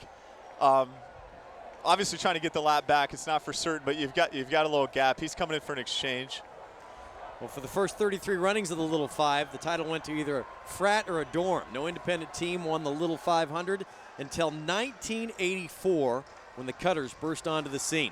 Similar to the fictional Cutters in the 1978 film Breaking Away, the real-life Cutters defied the odds by winning their first race ever. Since then, they've become the Little Five's most winningest franchise ever. The Cutters coming through now on the back stretch and into turn 4. Eric's up out of the saddle. He's clearly the fastest man right now. This is it. Race over. Cutters picking him up and laying him down. They have demolished the field. The most decorated team ever, the Cutters. For 27 years, the Cutters have broken records and broken boundaries. With 11 Little 500 victories, no other team has come close to achieving the same success. You're riding that race for the Cutters. You're looking behind you and you're seeing more rings shining in your face than any team in the history of Little 5. Last year, the Cutters earned their 4th straight victory, once again doing something that had never been done before. We have the opportunity to win 5 in a row. That's ridiculous. An unbelievable track record for a team that should have never existed in the first place. In the early 80s, Delta Chi was at the top of the game. But their legacy took a dark turn when 2 of the team's riders were kicked out of the fraternity. Randy Strong, who was also on the team, faced a tough decision.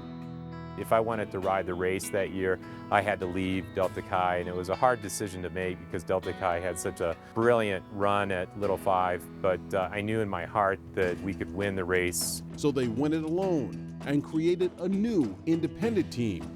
Following the success of the 1978 movie, Breaking Away, they called themselves the Cutters. We walked into the meeting, told everybody we were going to be the Cutters. Everybody laughed. You can't be the Cutters. There's already been a team called the Cutters. And we said, no, it was strictly fiction. So they decided they would let us be the Cutters. We went to the track that year and showed everybody that we were worthy of wearing a Cutters jersey.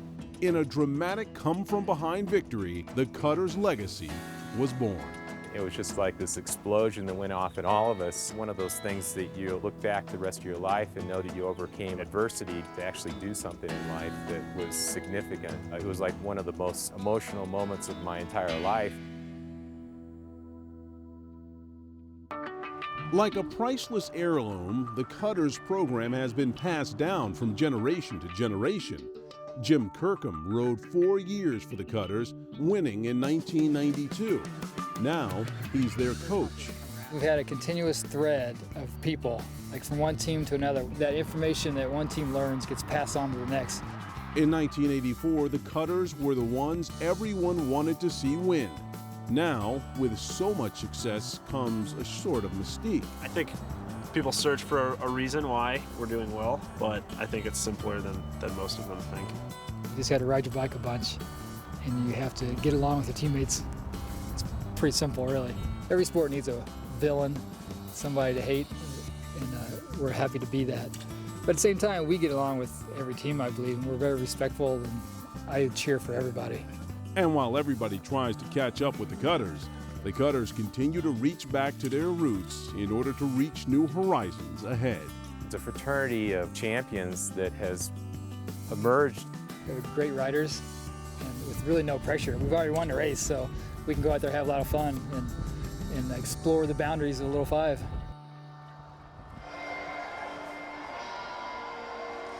Well, they'll have to do a little exploring right now, trying to make a push right now to climb back into the Little 500 lead. Yeah, that's right. Eric's really pushing the boundaries right now. He's teamed up with Sigma Chi. They're both in 3rd and 4th place.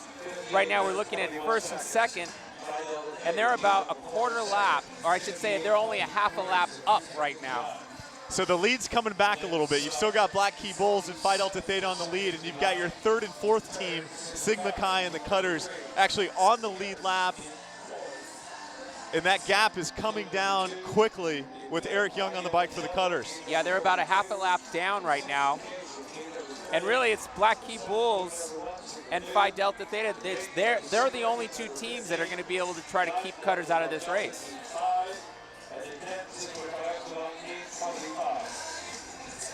There comes Eric Young. Now, the Cutters wrecked if they got caught up and set them back. Partly, the other part was that we did not get a yellow flag to slow everybody down. So the race get to keep going. And so while the Cutters were down trying to get everything back together, everybody else really got to create that separation. Yeah, that's right. The fact that there wasn't a yellow flag really was significant in taking that lap out for the Cutters. But right now, can't count them out of the race yet. They have 3rd and 4th place Cutters, Sigma Chi working together to try to get that lap back. You got 2 guys that know each other on the bike with Sigma Chi and Cutters. You got Andrew Moreau. He's a strong rider for Sigma Chi. And Eric Young on the Cutters. As you see Phi Delta Theta, they're our leader. Black Key Bulls sitting on 2nd. Well, it's really up to these 2 guys to make sure that the Cutters and Sigma Chi don't get that lap back. Because otherwise we're going to have 4 teams that are on the lead lap, all racing for the win.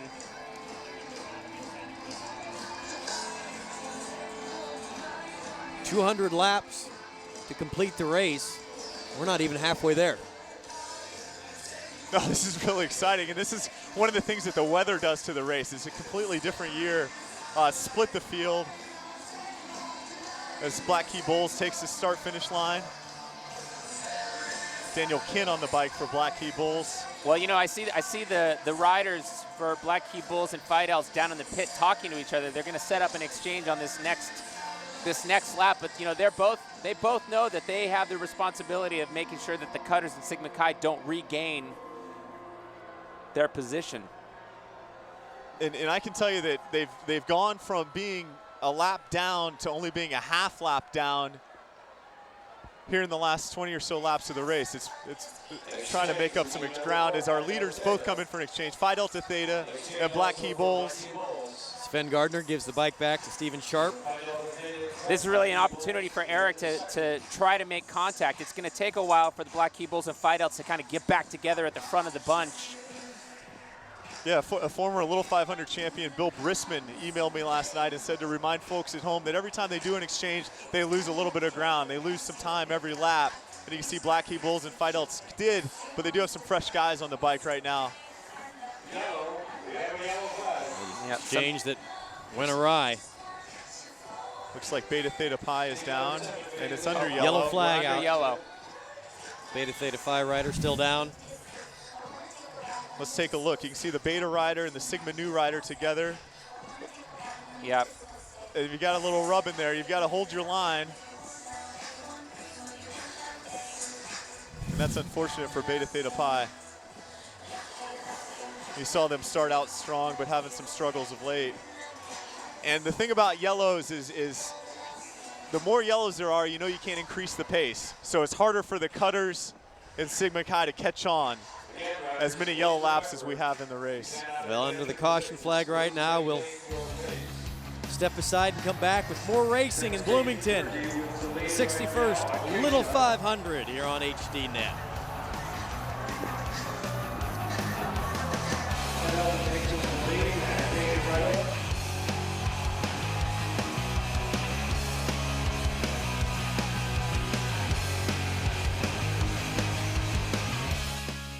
I had no idea that it was so huge. What's so special about the Little 500 is the tradition.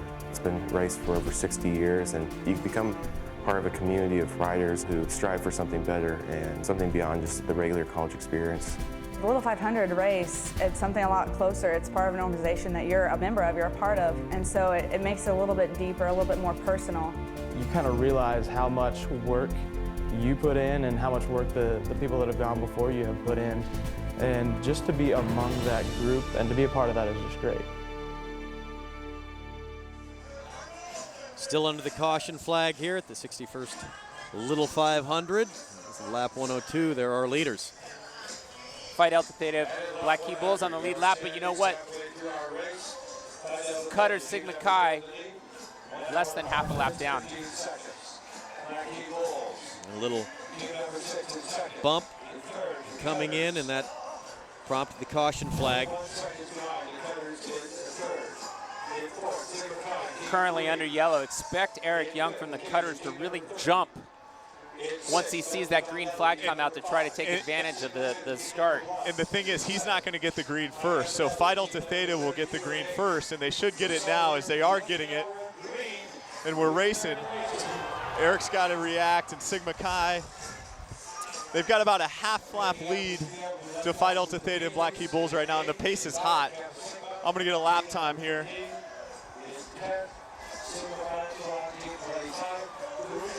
The pace is absolutely hot. Teams know they got to let everything hang out right now. Phi Delta Theta working just more than a straightaway lead on the Cutters right now. Is this the time for the Cutters to make a push after the caution? Well, yeah. Everyone's rested, and Eric's a sprinter, so you know he can do 2 to 5 laps very, very hard.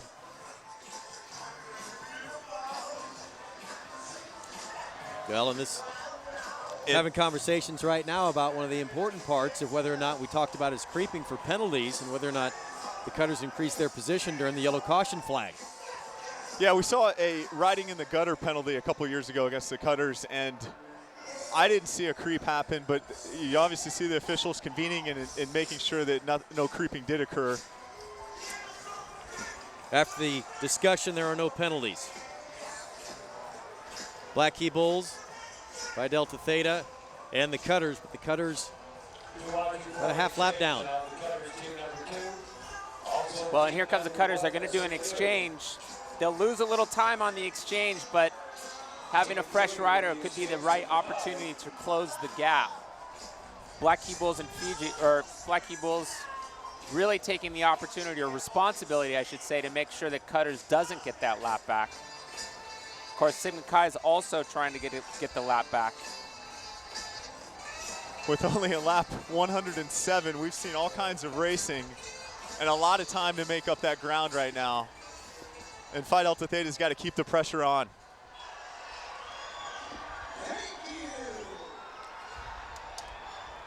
Phi Delta and the Black Key Bulls trying to keep the pressure on the rest of the field and really keep the Cutters out of it from turning it into a sprint at the end of the race, which is exactly what the Cutters want.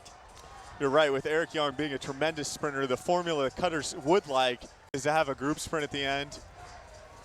Black Key Bulls, Jordan Bailey, he's a time trialist, he's a triathlete, so you see him really stringing it out. You see Steve Sharp on the bike for Phi Delta Theta, another good time trialist. Kind of bringing the group along together. It helps those teams that there's other teams there that can work with them, like Beta Theta Pi now in the front. They're a lap down. Well, you know, a few moments ago we saw Kevin from Cutters working with the rider from Sigma Chi to try to take that lap back. They need to really take advantage of the moment for them to actually get that lap back. It's less than a half lap now. Less than a half lap as the leaders start to start-finish. The Cutters and Sigma Chi, they're in the middle of turn 3.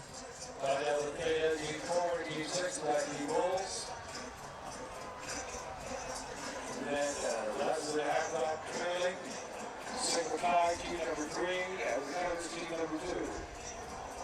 110 of 200. Past the halfway mark, it's still not known what's going to happen here in this race. In the women's race yesterday, Teeter really walked away and lapped the field early on. Oh, this is exciting. As you can see, Phi Delta Theta, they gave their pit the signal letting them know that he's coming in for an exchange soon.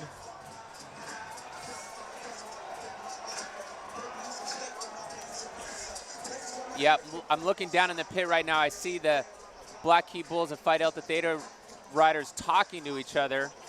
Clearly they're collaborating, working together. See Ryan Smoot looking to get on the bike for Black Key Bulls. He's getting fresh. He knows a lot's on the line right now. 61st running the low 500. There is all kinds of action down in the pits right now. You have Cutters coaches jumping up and down. You have Black Key Bulls and Phi Delta Theta running back and forth, trying to talk to each other. And they're all together here on the front stretch as Black Key Bulls is pulling it around. Yeah, that's right. Their pits are almost right next to each other, so they have the benefit of being able to really collaborate. Great set right now by Jordan Bailey. I can tell he's kind of leaving it all out there, you know, digging deep. They're gonna finish strong before they finish their set and come in for an exchange. Looks like a rider exchange for Black Key Bulls and a bike exchange for Phi Delta Theta. Christopher West will take off. Phi Delta Theta. A little squirrely and no touch. You only have to be in the vicinity. And they're going to have to get back together immediately. There's Jordan Bailey. He had a great set. As the Cutters also exchange, less than a half lap down. Looks like a little pain cave down there. Kevin this is his first little 500. Well, he's definitely earning his badge of honor. You know, right now we just basically have a drag race between 4 teams. 2 on the lead lap, 2 other teams trying to get that lap back. And Phi Gamma Delta being in 5th.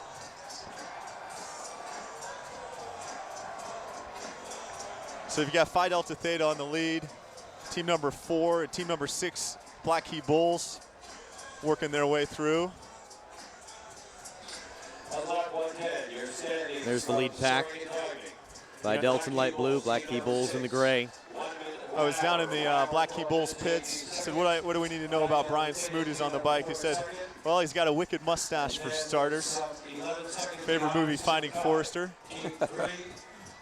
Well, you know, it's really, fitness is going to have a big impact on the outcome of this race because these guys have had to work so hard so early in the race. Especially Brian Smoot from Black Key Bulls, Phi Delta Theta. These 2 riders are really trying to maintain their advantage over the Cutters and Sigma Chi. Of course, Cutters and Sigma Chi also working very hard. And ultimately, we could see this race maybe come back together with a couple of laps to go. It could. It really get exciting. You can see kind of a different setup than we had with a bunch sprint in 2009 and a sprint again in 2010. It reminds me more of 2008. Cutters won off the front. Right now you're seeing Phi Delta Theta and Black Key Bulls turning the screw.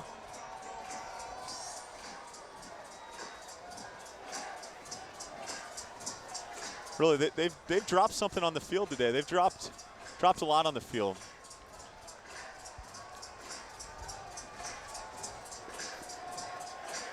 Let's go down to the infield and check in with Hans Arneson, who has a very special guest.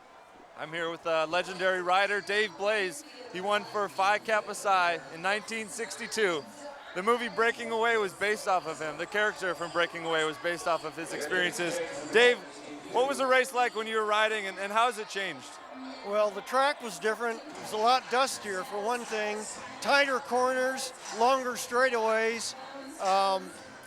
The custom in those days was not to ride so many laps at one time, which, of course, I did not follow that format. I started this business of riding longer series, and it sort of changed the whole format of the race, and now, because of that, we now have a pack, which has really given a lot more parity to the teams. I think it's changed the way the teams train for the race, and I think it's given a lot more, made it a lot more competitive. What do you think of today's race? It's pretty competitive. There's a couple teams that have found themselves a lap up. The conditions are pretty epic with some rain and high winds today. What do you think? Yeah, it's a great race, and right now the cutters find themselves trying to get back into the race after an accident, but they're making a heroic effort to do so. It's just a great race to watch. Sort of reminds me of the race you rode when you went out and lapped the field. So, well, thanks, Ed.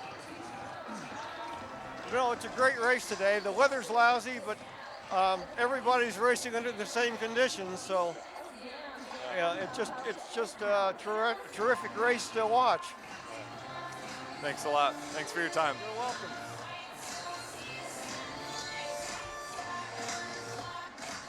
Black Key Bulls, Phi Delta still working together, trying to maintain their advantage over Sigma Chi and Cutters. And the gap has shrunk. Now it's less than a straightaway as the Cutters is getting a little help from Delta Tau Delta and Sigma Chi looking to close that.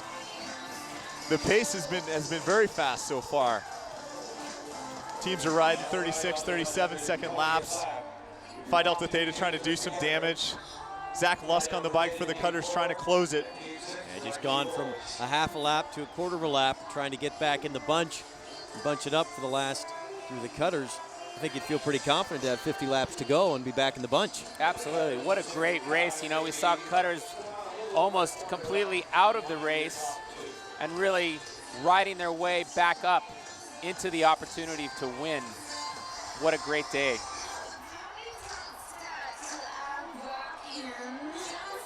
Sigma Chi's right there as well. I was just going to say that Sigma Chi's had the luxury of sitting on the Cutters, our team in black, and looking to bridge that gap as well.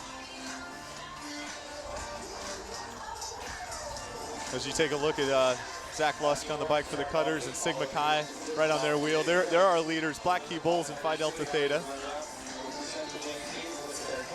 So at this point, we kind of have to assume that it's going to come back together and we're going to have a 4-team race again. And like I said, I really think that fitness is going to come into play here, given how much they've had to work so early on in the race. And I got to tip my hat back to the Cutters in that event, given the depth and fitness level that they have.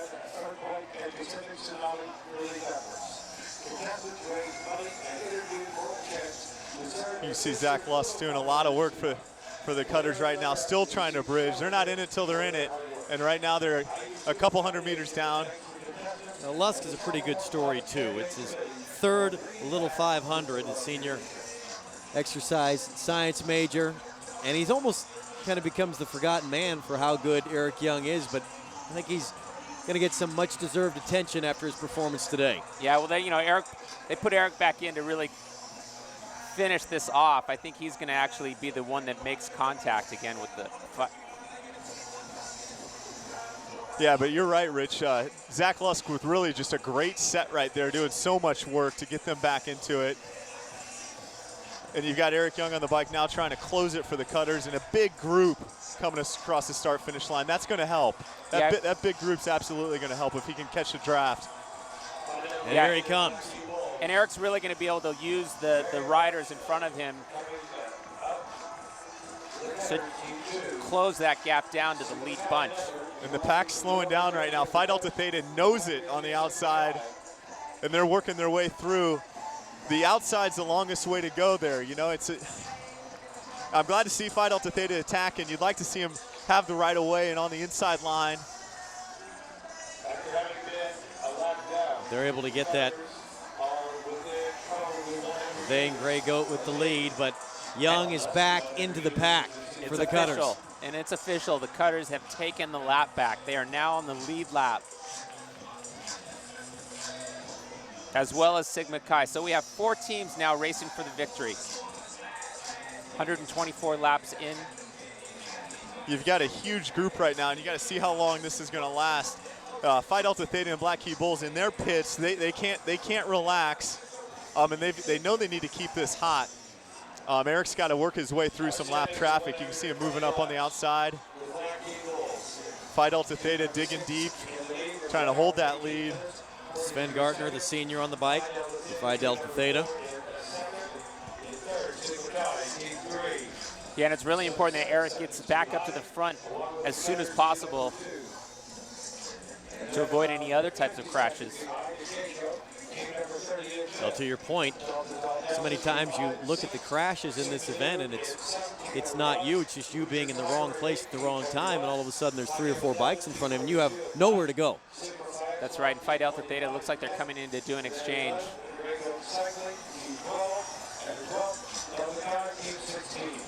It's going to be Steve Sharp getting on the bike for Phi Delta Theta. Not a perfect exchange. And the Cutters have actually moved ahead of Phi Delta Theta right now. So you've got Black Key Bulls in the lead, off the front, a little gap there. And your scorecards actually needs to catch up, but Black Key Bulls on the lead, Cutters in yellow in second, and Phi Delta Theta in third, Sigma Chi in fourth. And the Cutters now all alone in second. Black Key Bulls coming in to do an exchange.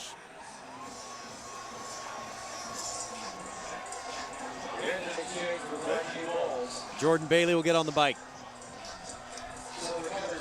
Guess who's back in front? And really amazing work by the Cutters. It reminds me of the year they've wrecked before. They've overcome riding in the gutters penalties, and they're back on the lead lap, overcoming a lot of adversity. They've won 4 straight, something nobody in the history of this event has done. Looking for their 5th straight Little 5 title. And Sigma Chi also bridging. You can see Andrew Moreau on the bike for them. They haven't won since 1994. They're hungry. Well, you know, it just goes to show you the depth, experience, and wisdom that the Cutters had to overcome being a lap down. They didn't panic. They focused. They did what they needed to do to get back into the race. And didn't try to get it all back at once. Yeah, well, I mean, it took them roughly 50 or 60 laps to erase that deficit. And now Eric's going back to the front to take responsibility and take control of this race. And it looks like he's going to come down and do an exchange. Yeah, I see Kevin DePass in the pits looking to take the bike from Eric Young. Let's see if he pulls off. As he does, and Phi Delta Theta moves through. Let's watch this Cutters exchange.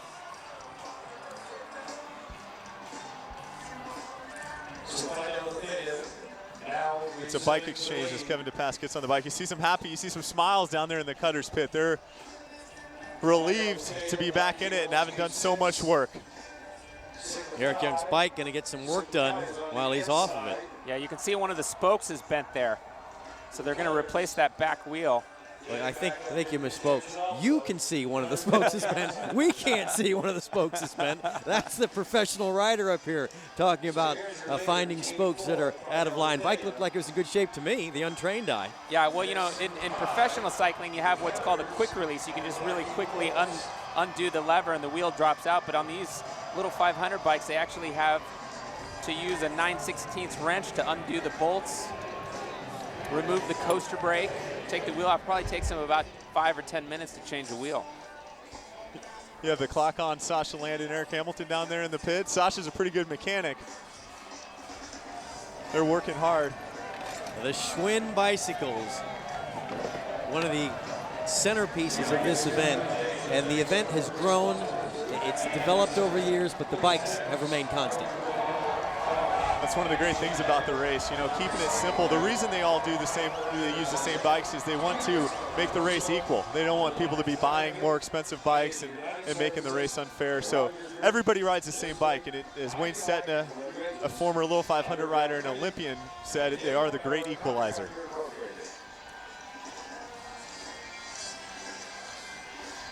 So there you have the 4 teams on the lead lap. Black Key Bulls, Phi Delta Theta, Cutters, Sigma Chi, all at the front. Phi Delta's going to do an exchange. Chris West, Chris West getting on the bike for Phi Delta. He's one of the top 2 riders for them. They've got Steve Sharp and Chris West. You know, a great balanced team.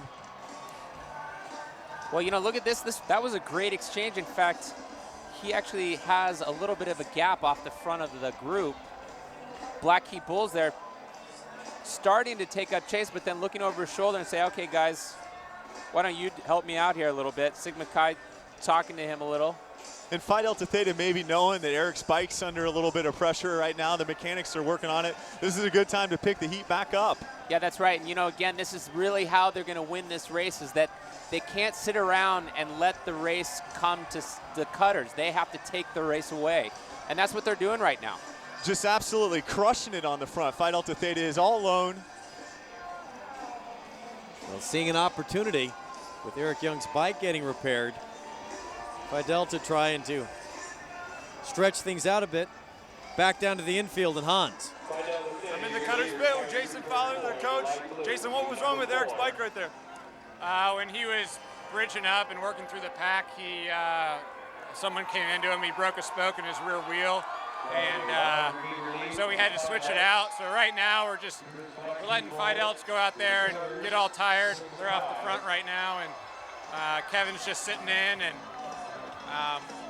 we made our lap back up. We're happy, and we're just going to wait for the race to unfold more.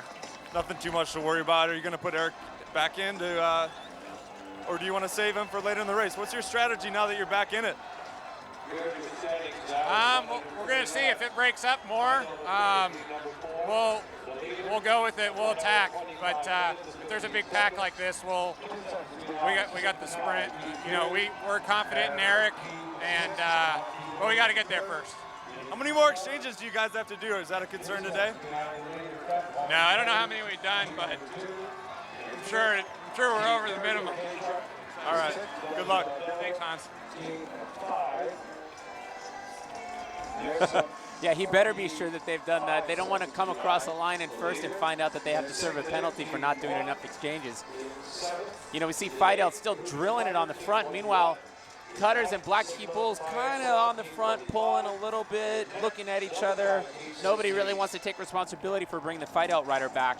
I clocked the pack, the Cutters pack on that last lap, and they rode a 40-second lap, which is pretty normal for between 100 and 150 here. The Phi Delta's obviously riding a quicker pace, looking to shred it right now. You can hear Fowler's kind of opinion down there in the pit. It's going to play out. It's going to come back together. But you got to like Phi Delta Theta's aggressiveness, not leaving anything to chance and just drilling it. Dropping a grenade on the field. Yeah, you know, they're putting the pressure back on the Cutters, which is the right thing to do. Black Key Pulls, you know, they're going to have to bluff a little bit. They're going to have to say, you know what? You had to race your way back into this. That doesn't mean that we're just going to hand it to you. You're going to have to continue to take responsibility here.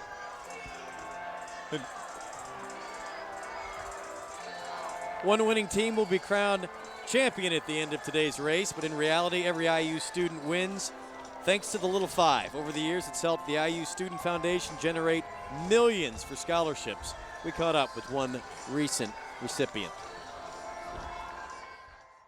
The IU Foundation recently created the Onward Scholarship in honor of former foundation president Kurt Simic.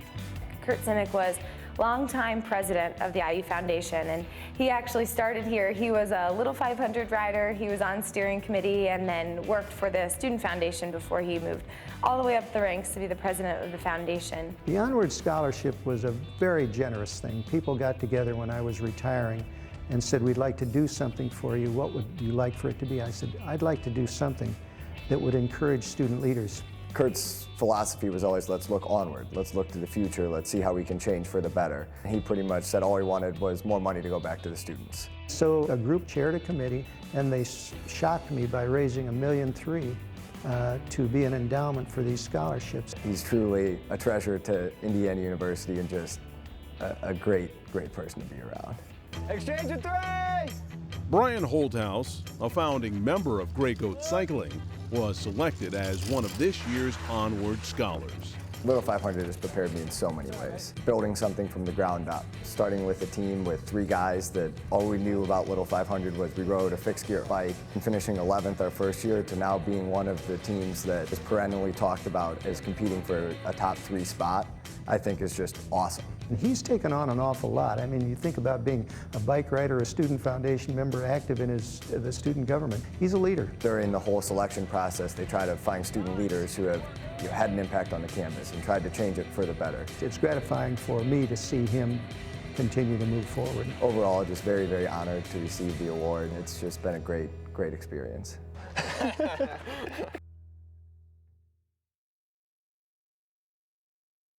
Punched back up there on the backside here in the little 5, and you see the 3 of them battling it out. Phi Delta, Sigma Chi, and the cutters. Phi Delta continuing to turn the screws to cutters right now. Keeping the pressure on. Yeah, it's great to see them riding so aggressively. I mean, really, that's how they're going to be able to win this race. They've opened up a gap on Black Key Bulls. The 3 leaders have right now. Phi Delta Theta, the cutters, Sigma Chi, and Black Key Bulls is down a bit. So you've got 3 together. We're really looking at a grand finale here in the 2011 Little 500, maybe a sprint, or maybe some excitement here the last 30 laps. And exchange to the cutters. Cutters will make an exchange. And exchange also for Sigma Nu. Sam Harbison getting off the bike for the cutters there. A rookie, known by his teammates as the hipster. Guess he always wears a messenger bag around campus and a on his fixie bike. On his fixie. That's right. Which have really come back in popularity. Well, then that's a good nickname for him.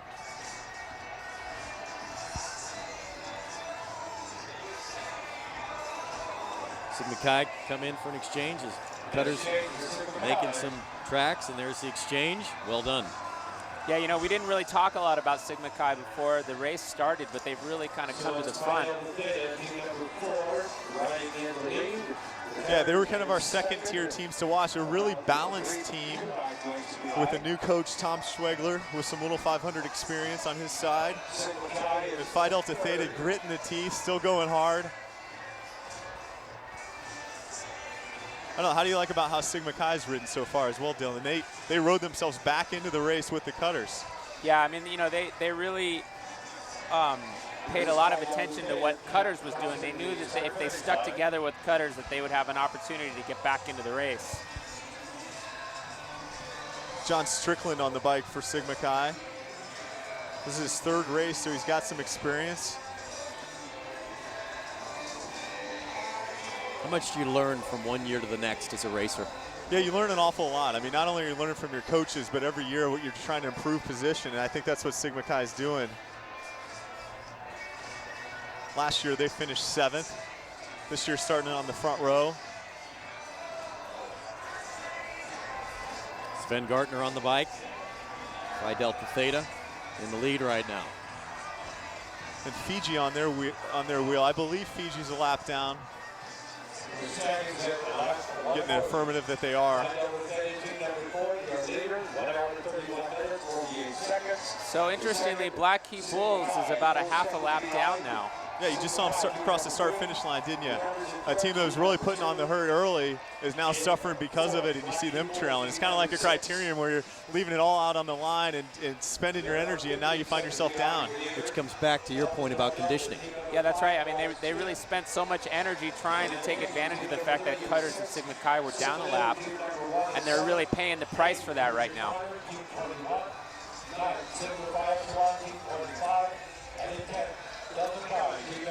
But you just have the feeling this is going to have a pretty good finish. Yeah, absolutely. I mean, you know, we've definitely gotten our money's worth so far today, and with a little over 50 laps to go, I can pretty much count on a great finish. We're going to step aside. We'll be back with more of the 61st Little 500 from Bloomington, Indiana.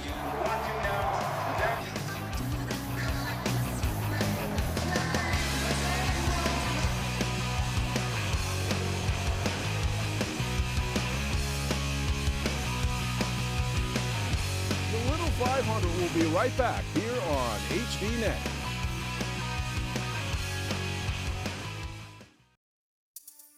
I think the camaraderie is the most important thing of Little 500. It brings a team relationship into cycling. You really get close to your teammates. When you start training and you're with them every day, I mean, you just develop a really close bond. They really do become your best friends. Going out every day for hours and just pushing yourself to the limits and just killing with these guys every single day. You learn to rely on them, you learn to feed off their energy. Having to train with a team is something, it's a real bonding experience.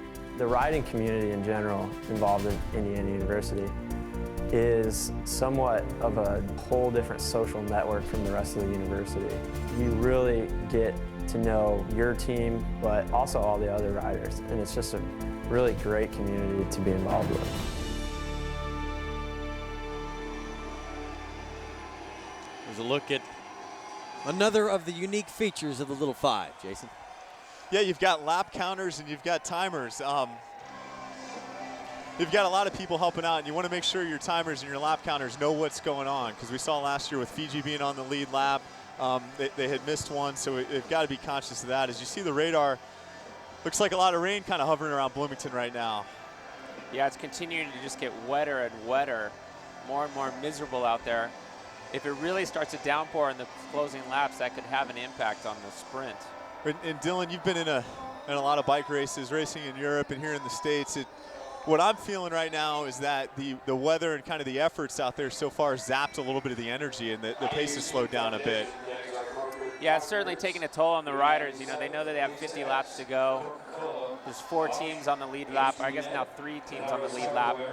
The fact that the bunch is actually slowing down is a good thing for Black Key Bulls, because, you know, about 5 laps ago, they went from being on the lead lap to being a half a lap down, and they're about to make contact with the lead group again, so it's good for them. That's right. Black Key Bulls doing so much work early, and now actually chasing to get back on. It's great to see, you know, when you think teams are out of the race, they actually keep with it and have the opportunity to get back into the race. It's great to see. Yeah, nobody quits. We talk so much about the championships and in winning the race. Every team out there, they're fighting for a top 10, they're fighting for a top 5, and it's kind of one of those lessons in college and perseverance and teamwork. Not to let your teammates down, but to be out there and kind of give it all, whether it's a top 10, top 5, whatever it is. Well, you know, I used to always say that the sweet taste of victory is afforded to those who can eat bitterness. There's certainly a lot of bitterness going on out there today. Black Key Bulls, you got to give them some credit for actually getting themselves back into the race. Of course, Cutters being the great story of crashing out of the lead lap and then racing back into the lead lap. Yeah. We were thinking about it a bit as a group last night, and we decided that sometimes less is good, less is more, but you also got to give more, you know. And right now, Black Key Bulls is giving it. You got to find the right time to put those efforts out there, and then you got to find the right times to sit in when you can. As you can see, Zach Lusk, he might be cramping up after a big set. I know how that feels. Eric Young back on the bike, and he is in some pain, the senior.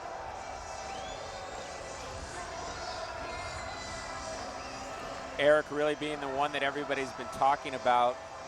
Some controversy around his eligibility, obviously cleared up in time for him to participate in this race. And Phi Delta Theta knows it right now. I think Zach came in under a little bit of difficulty.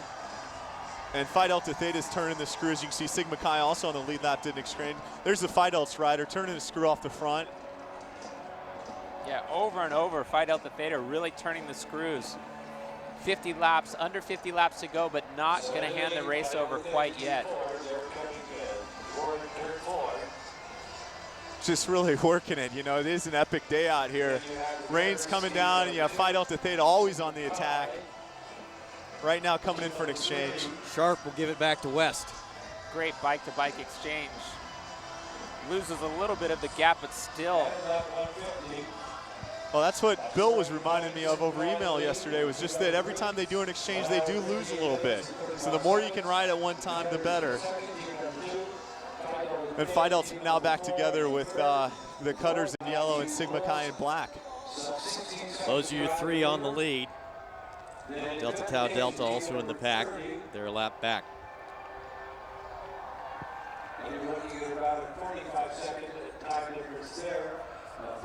3 riders on the lead lap. 44 laps to go. It's kind of been fun for me to look through the Spring Series event. Missing Out is one of the Spring Series events. It's a sprinters race, and the finale of that had Eric Young, the Cutters, finishing first, Steve Sharp, Phi Delta Theta, finishing second, and another team, Sigma Chi, had Adam Fish in fourth. So you have some of those top teams all making it to the finals and missing out, and they're turning it over here today in the actual race. So it'd be interesting to see how that plays out if those three guys are on the bike against each other again at the finale of this race. Temperatures in the mid-40s. It has been misting and raining all afternoon. Yes, a beautiful day for a bike race. You're keeping the legs baby oiled up. You're doing anything to keep them warm right now. And what I love about it is it hasn't taken any of the fans away, right? You know, you're still seeing a strong showing. They're still here. You can see the Delta Chi crowd with 8 victories. Delta Chi winning the most of the fraternities. A lot of those being in the 1970s. Yeah, it's great to see the support from the crowd. It really has a great impact on the riders to have so much support, friends and family. Caution flag is out. Mishap on the back stretch. You know, and this is really the point in the race where you see the fatigue have an impact on the riders. They're starting to lose concentration. Crash on the backside here. And there's the pile up. A big pile. Unfortunately, none of the leaders. Everybody doing a good job of recovering right there, getting up and grabbing their bike. Looks like team number 28 needed a new bike. Yeah, that's what we refer to as a yard sale.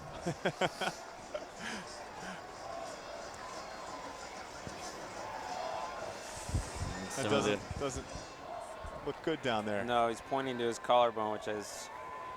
How many collarbones for you? 3. 3 broken collarbones. Yeah. Cost of doing business. I think I might look for a new business. He's done that, Rich. He's been retired for a while. Yeah, but not when he was young and in his prime, he didn't. He just kept turning them over. Well, speaking of retirement, I just happened to check my Twitter account and want to give a shout out to a former teammate of mine, George Hincapie, who's at home right now watching the broadcast. You know, I joked with him last weekend was the famous Paris-Roubaix race on the cobbles. Hopefully George will come back when he retires to enjoy the little 500. Back in a minute.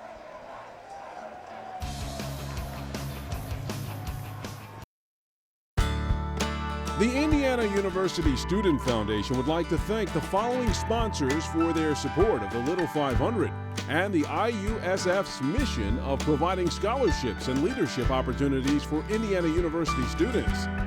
B97, Pizza X, Coca-Cola, Bosch, Lamar Advertising, Blue Line Photography, Canary Cyclewear, TIS Bookstore, and HDNet. Caution flag still out in the rain in Bloomington. Yeah, the rain's really starting to come down. And the temperature's not getting any better either. No, 163 laps scored, which means we're in lap 164.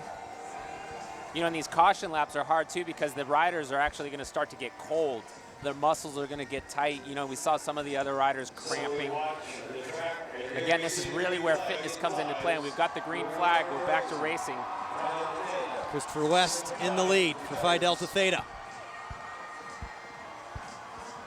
Yeah, you know, it's only 50-mile race, but what makes the race so hard is that gear that you're riding. The fact you can't shift, you're riding in the same gear, and you're doing these hard intervals. So that's really what kind of starts to add up, and you saw Lusk earlier with some cramping going on. They're happy to be racing again under green. Eric Young, the yellow jersey with the cutters.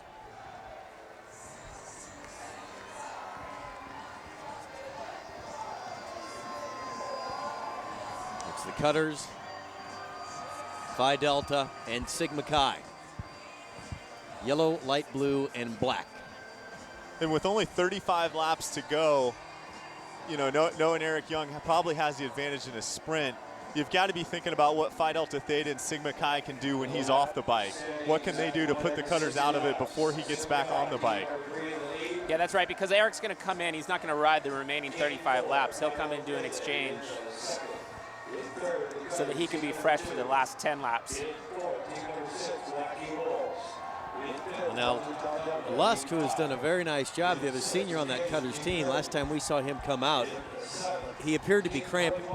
Yeah, he's their number 2 rider right now, which really hurts him. You haven't seen their number 4, Sam Harbison, ride a whole lot. So they're shortened right now.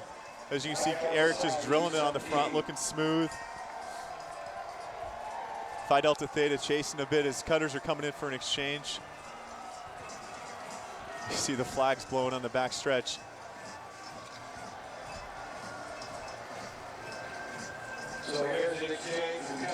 So Young will come in for the exchange.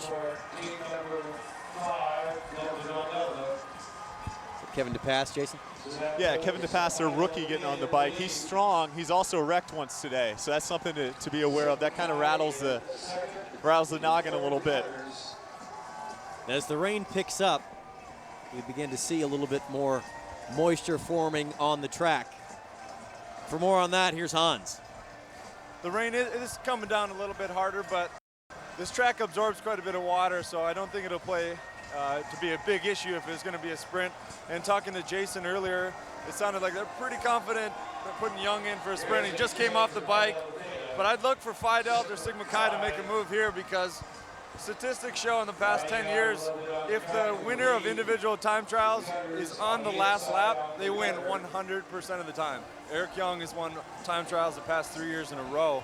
He's definitely the strongest sprinter out there, so we'll see if the other team's going to make something happen before that. Thank you, Hans.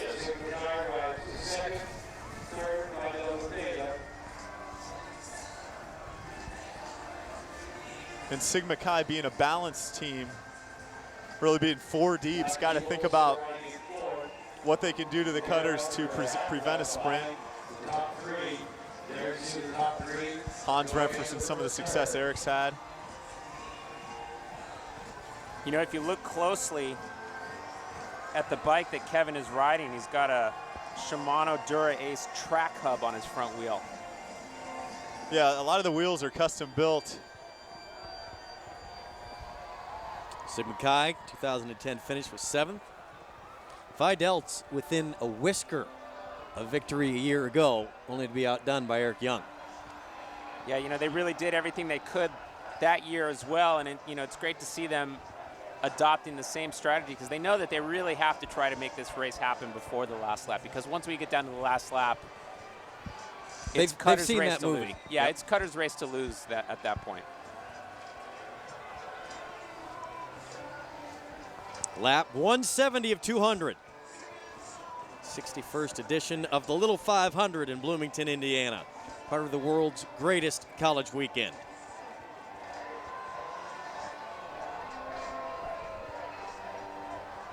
Phi Delta Theta, that's Jake Rowland on the bike for them. He had a good spring series, doing well in ITTs.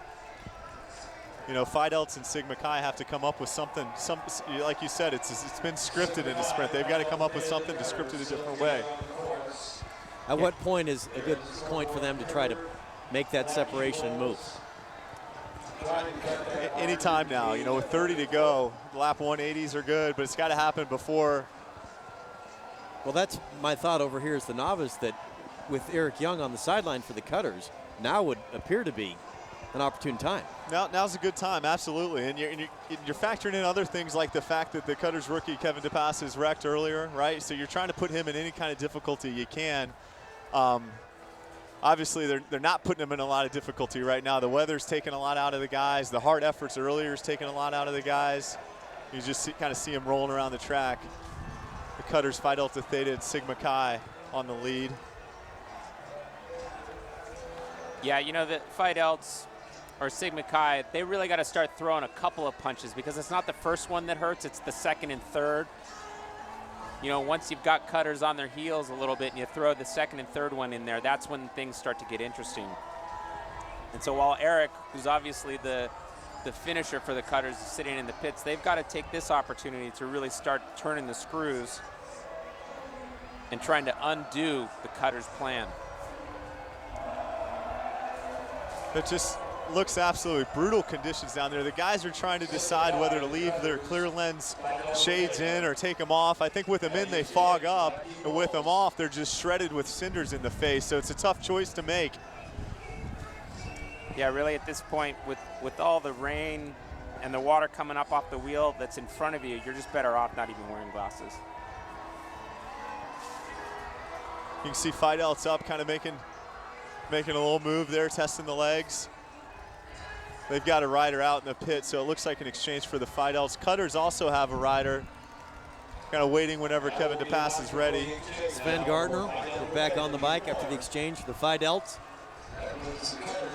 The senior who has really performed well this afternoon, biology major from Park Ridge, Illinois. I think Cutters is preparing to do an exchange here.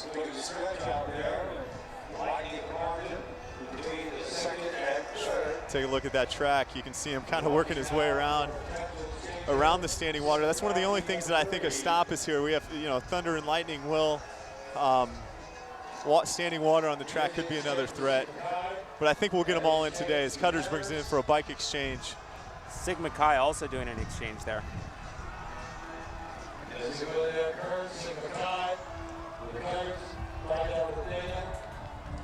What I know about Sigma Chi is that they're balanced and that they're all pretty strong. That's what we've learned through the Spring Series events. So anything they can do to just kind of make the race as fast as they can right now can really help Sigma Chi. The Cutters have their rookie Sam Harbison on. And Phi Delta Theta, again, we've talked about it a lot, but they've really got to try to make it as hard as they can.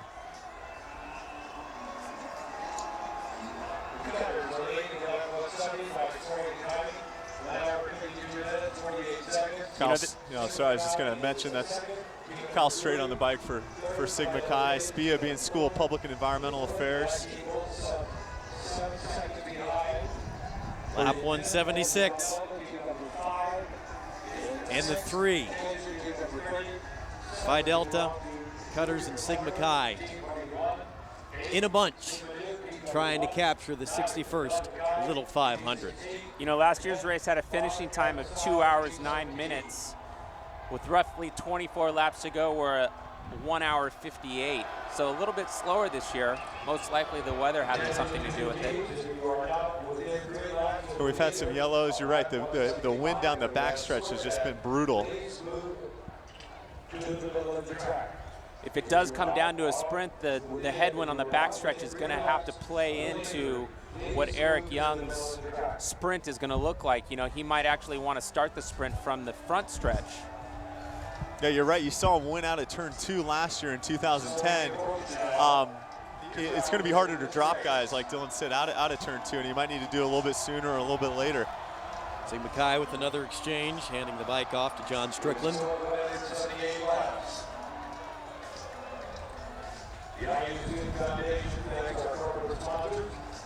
Just feels like he's got to feel kind of like a gladiator down there. He's got cinders plastered all over his face. Well, we have not been without incident here this afternoon.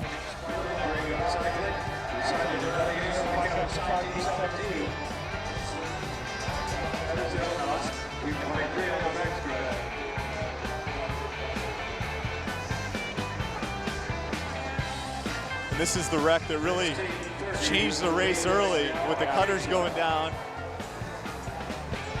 taking down Sigma Chi with them. There's Beta Theta Pi and Sigma Nu later in the race. And the yard sale. The yard sale that happened on the backside. And in the rain in Bloomington, Indiana. So the Cutters and Sigma Chi riding themselves back into the race. Really amazing coming back from that lap down. You don't see that very often, taking a lap, whether it's coming back from a lap or taking a lap up. Great effort by both the Cutters and Sigma Chi to ride themselves back into the race. Yeah, you know, Black Key Bull's really paying for that effort that they put out to try to keep Sigma Chi and Cutters out of the race. Of course, they're about a half a lap down right now off of the lead. Under 20 laps to go.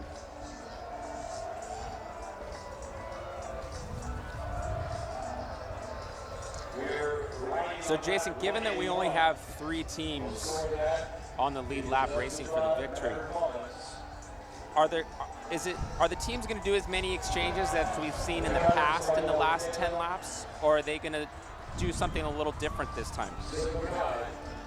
What we've seen the last couple of years is teams getting their lead rider on about lap 195, and I don't think that changes a whole lot with just 3 around. What I think will happen is I think Phi Delta Theta, they have a smart pit. I don't see them wanting it to come down to a sprint, so I really expect something to happen. We're on lap, what are we on, 181 right now. I really expect something to happen from Phi Delta Theta soon. Maybe in the last 10 laps when Cutters is trying to do all the exchanges. Yeah, and to be honest with you, now would be a pretty good time. Cutters has their number 4 rider on, Sam Harbison. He's a good rider, but they know he's not one of the top riders on the team.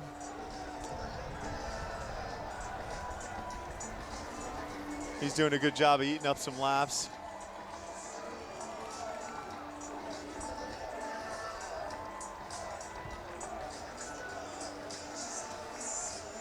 See the guys gritting the teeth a bit still.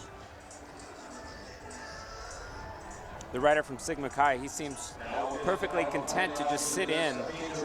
Yeah, Sigma Chi looks a little bit more comfortable sitting to me than Phi Delta Theta is. Phi Delta Theta's been frisky all day.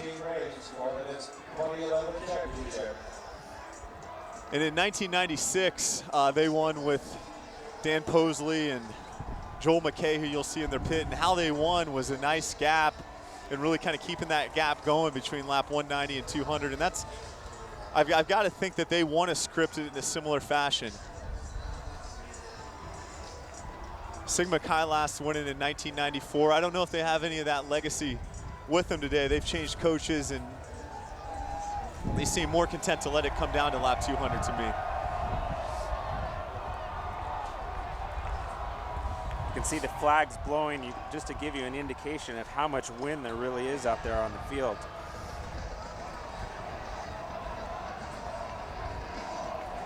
Here come the riders right at you. Looks like Phi Delta getting ready to set up for an exchange. Sven Gardner on the bike for the men in light blue.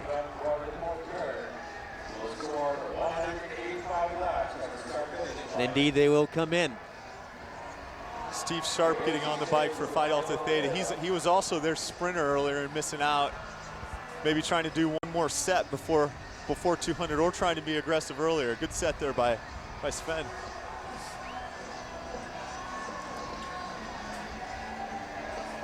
And with that exchange, Sigma Chi and the Cutters create a little gap. Yeah, the Cutters know that. Sam Harbison, the rookie, kind of feeling the moment and digging pretty deep right now. It looks like Cutter's going to come in and do an exchange. And he's got Sigma Chi on his hip.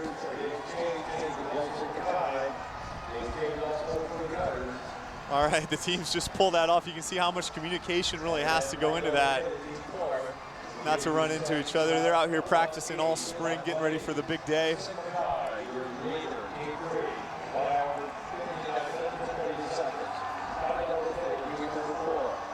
Sigma Chi, our leaders, as the pace slows down a little bit. This is the time, if there's ever a time, really, I think, for Phi Delta and for Sigma Chi to attack the Cutters.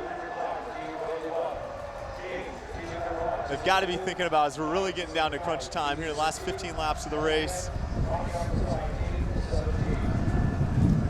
Yeah, you know, and Cutter's really looking over their shoulder, trying to anticipate a potential attack from the Phi Deltas. Coming out of the gloom. Yeah, you can barely see him through the fog and the rain. Just epic conditions here. 61st Little 500 has 13 laps to go. Part of the world's greatest college weekend here in Bloomington, Indiana. Rich Cellini, Dylan Casey, Jason Sonnenborn, and Hans Arneson down in the infield. It's a 3-team race. The Cutters in yellow, Sigma Chi in black, Phi Delta Theta in light blue. The only 3 teams on the lead lap. 200 laps around a quarter-mile cinder track to determine our champion. I'm really surprised to not see more action out of the Phi Delta Sigma Chi right now. They don't want to come down to a sprint with Eric Young.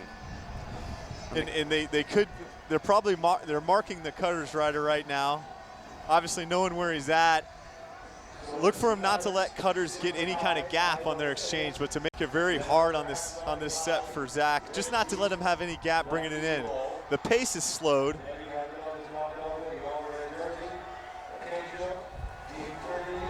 Lusk stays on the inside and maintains the lead.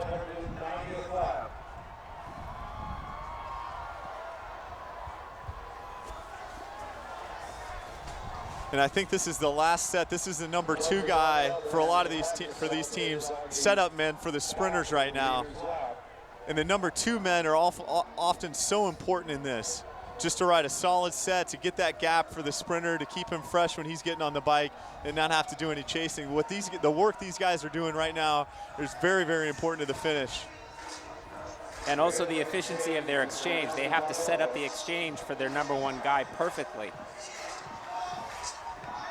Lusk, a senior.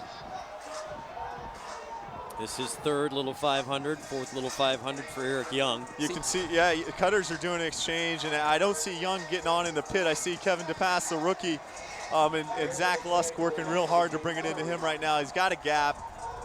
I'm surprised that the Phi Delta Sigma Chi gave him a gap. They should have been on his wheel so that when he does the exchange, they could just drill it and really make it hard for Kevin.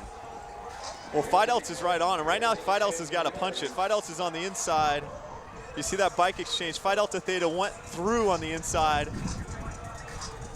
And Sigma Chi, so they've got, they've got 100 meters right now on Kevin DePass, a really talented but rookie rider for the Cutters. Kevin's closing quickly. Pass working on the inside. But Dylan, you're right. Right now is the time. Is it. I mean, this is it. I mean, Kevin's got the advantage of lap traffic so that he can work his way back up to the leaders fairly easily. And Phi Delta Theta's got to get some work out of Sigma Chi right now. Sigma Chi is just sitting on, but Phi Delta Theta needs to drill it. And there you see Kevin's right back at the front. I mean, he's doing a fantastic job. Yeah, he knows where he needs to be. He's actually coming through. He's going to take the lead around the outside. And Phi Delta sit on for a minute and then attack. Well, I think Phi Delta's getting set up to do an exchange. But right here, he's setting Kevin up. Well, Kevin gets a little draft coming into the pit, right? I mean, Christopher West waiting for the Phi Delts. Cutters coach waving Kevin on. They want to make it hard for Phi Delta, who just did an exchange. Sure. Chris West getting on the bike for Phi Delta Theta. I think he's actually, I spoke a little bit too soon. I think he will be the setup man for Steve Sharp, the sprinter for Phi Delta Theta. And look at Kevin really drilling it right now. Digging deep. The man finished 4th in ITTs. He's got a lot of go fast.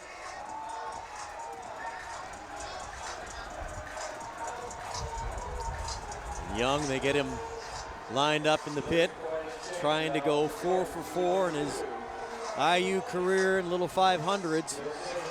And West on the bike for Phi Delta Theta is punching it. Sorry to interrupt you.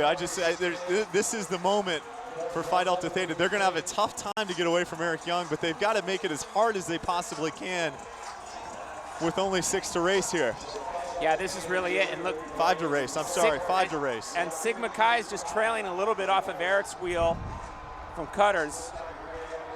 1st, 2nd, and 3rd right now, spread around the track. Oh, and it's going to hurt Phi Delta if they have to bring it in. It's going to slow him down and give Eric the lead. And they are coming in for an exchange. Phi Delta Theta's exchange, very crucial. A good exchange as the Cutters. A good exchange. Eric's sitting up. He's perfectly content to wait for the sprint. He doesn't have to put the pressure on. It's Phi Delta's race to lose. And you can see the Phi Delta Theta rider attacking from the front, which is really hard to do. Well, especially into that headwind section on the back. Eric is sitting 2nd wheel right now, getting a free ride. For all the controversy and for all the talk about Eric Young,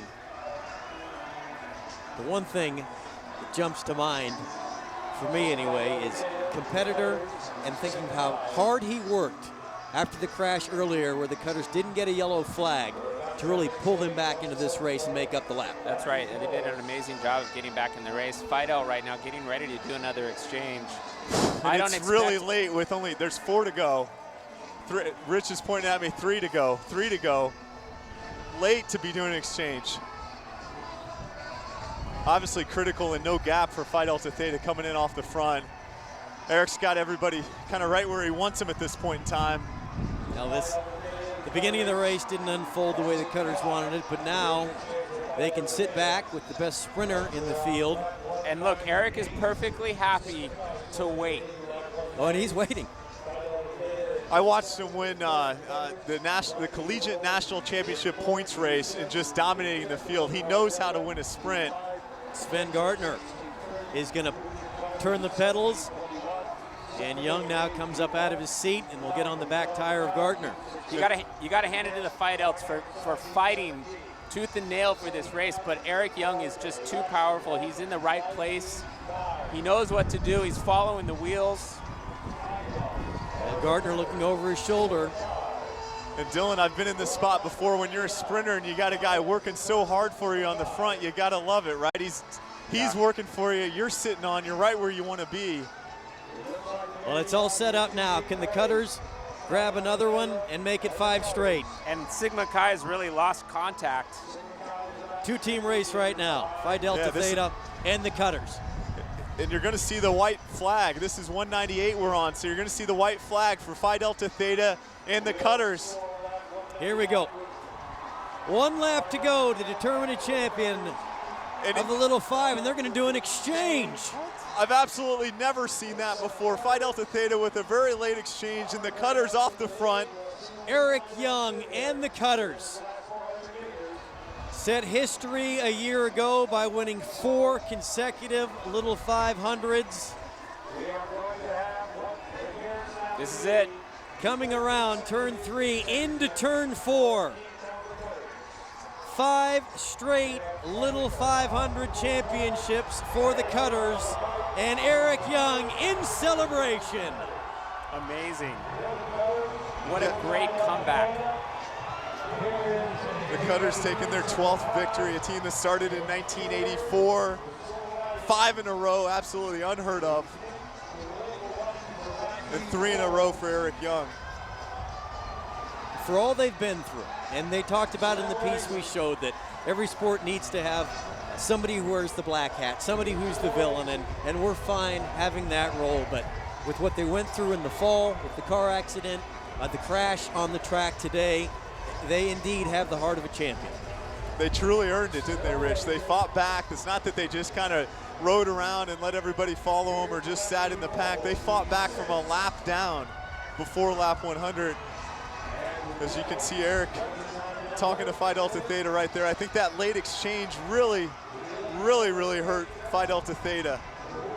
Yeah, I've never seen that before, you know.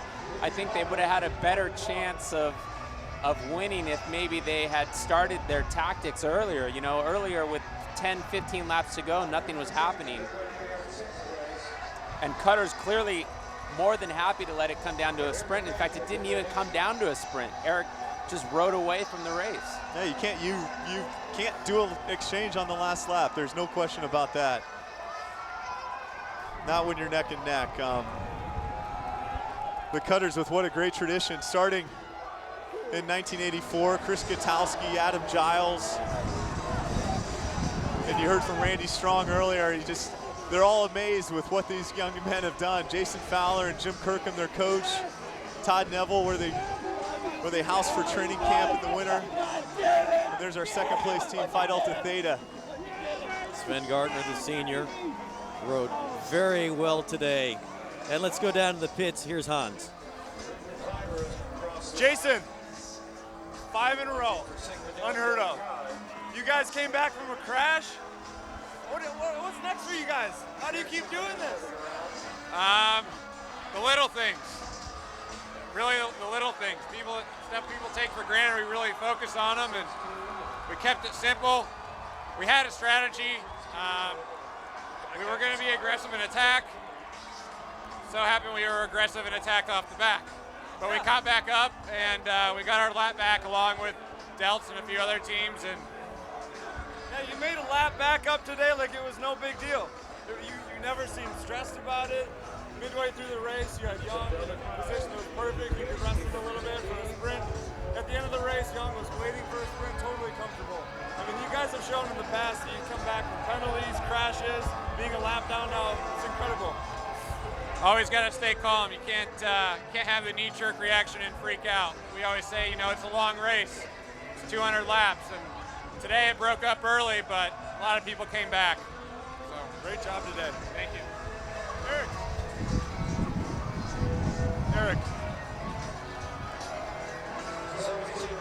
Eric, fantastic sprint today. It played out just like you wanted. What do you have to say? This is 3 wins in a row for you and 5 in a row for Cutters.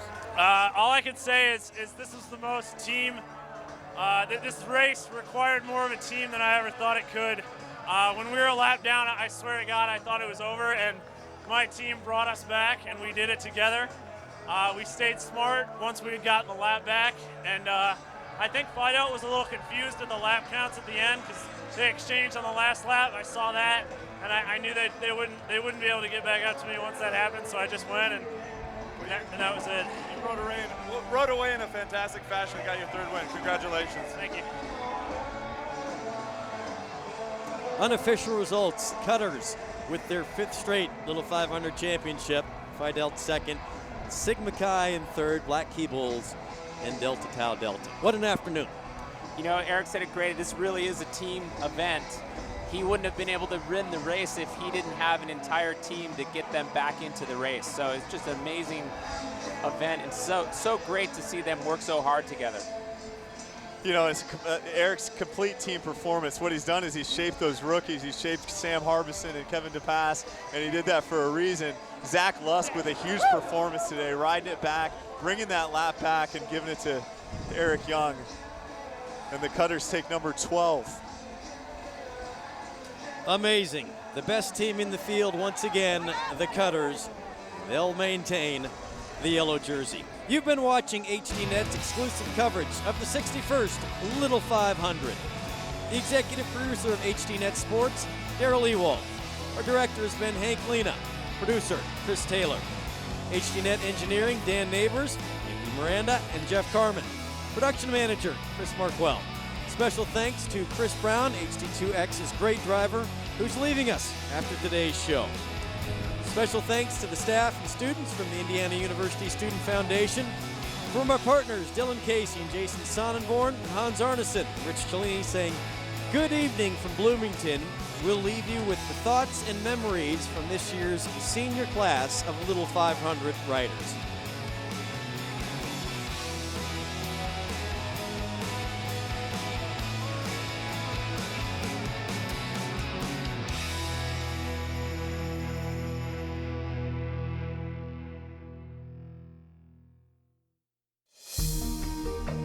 The thing that I'm going to remember the most is the fellowship, the friendships, and obviously the hard training that we've put in, all the hours, but mostly the friendships that have been developed through this.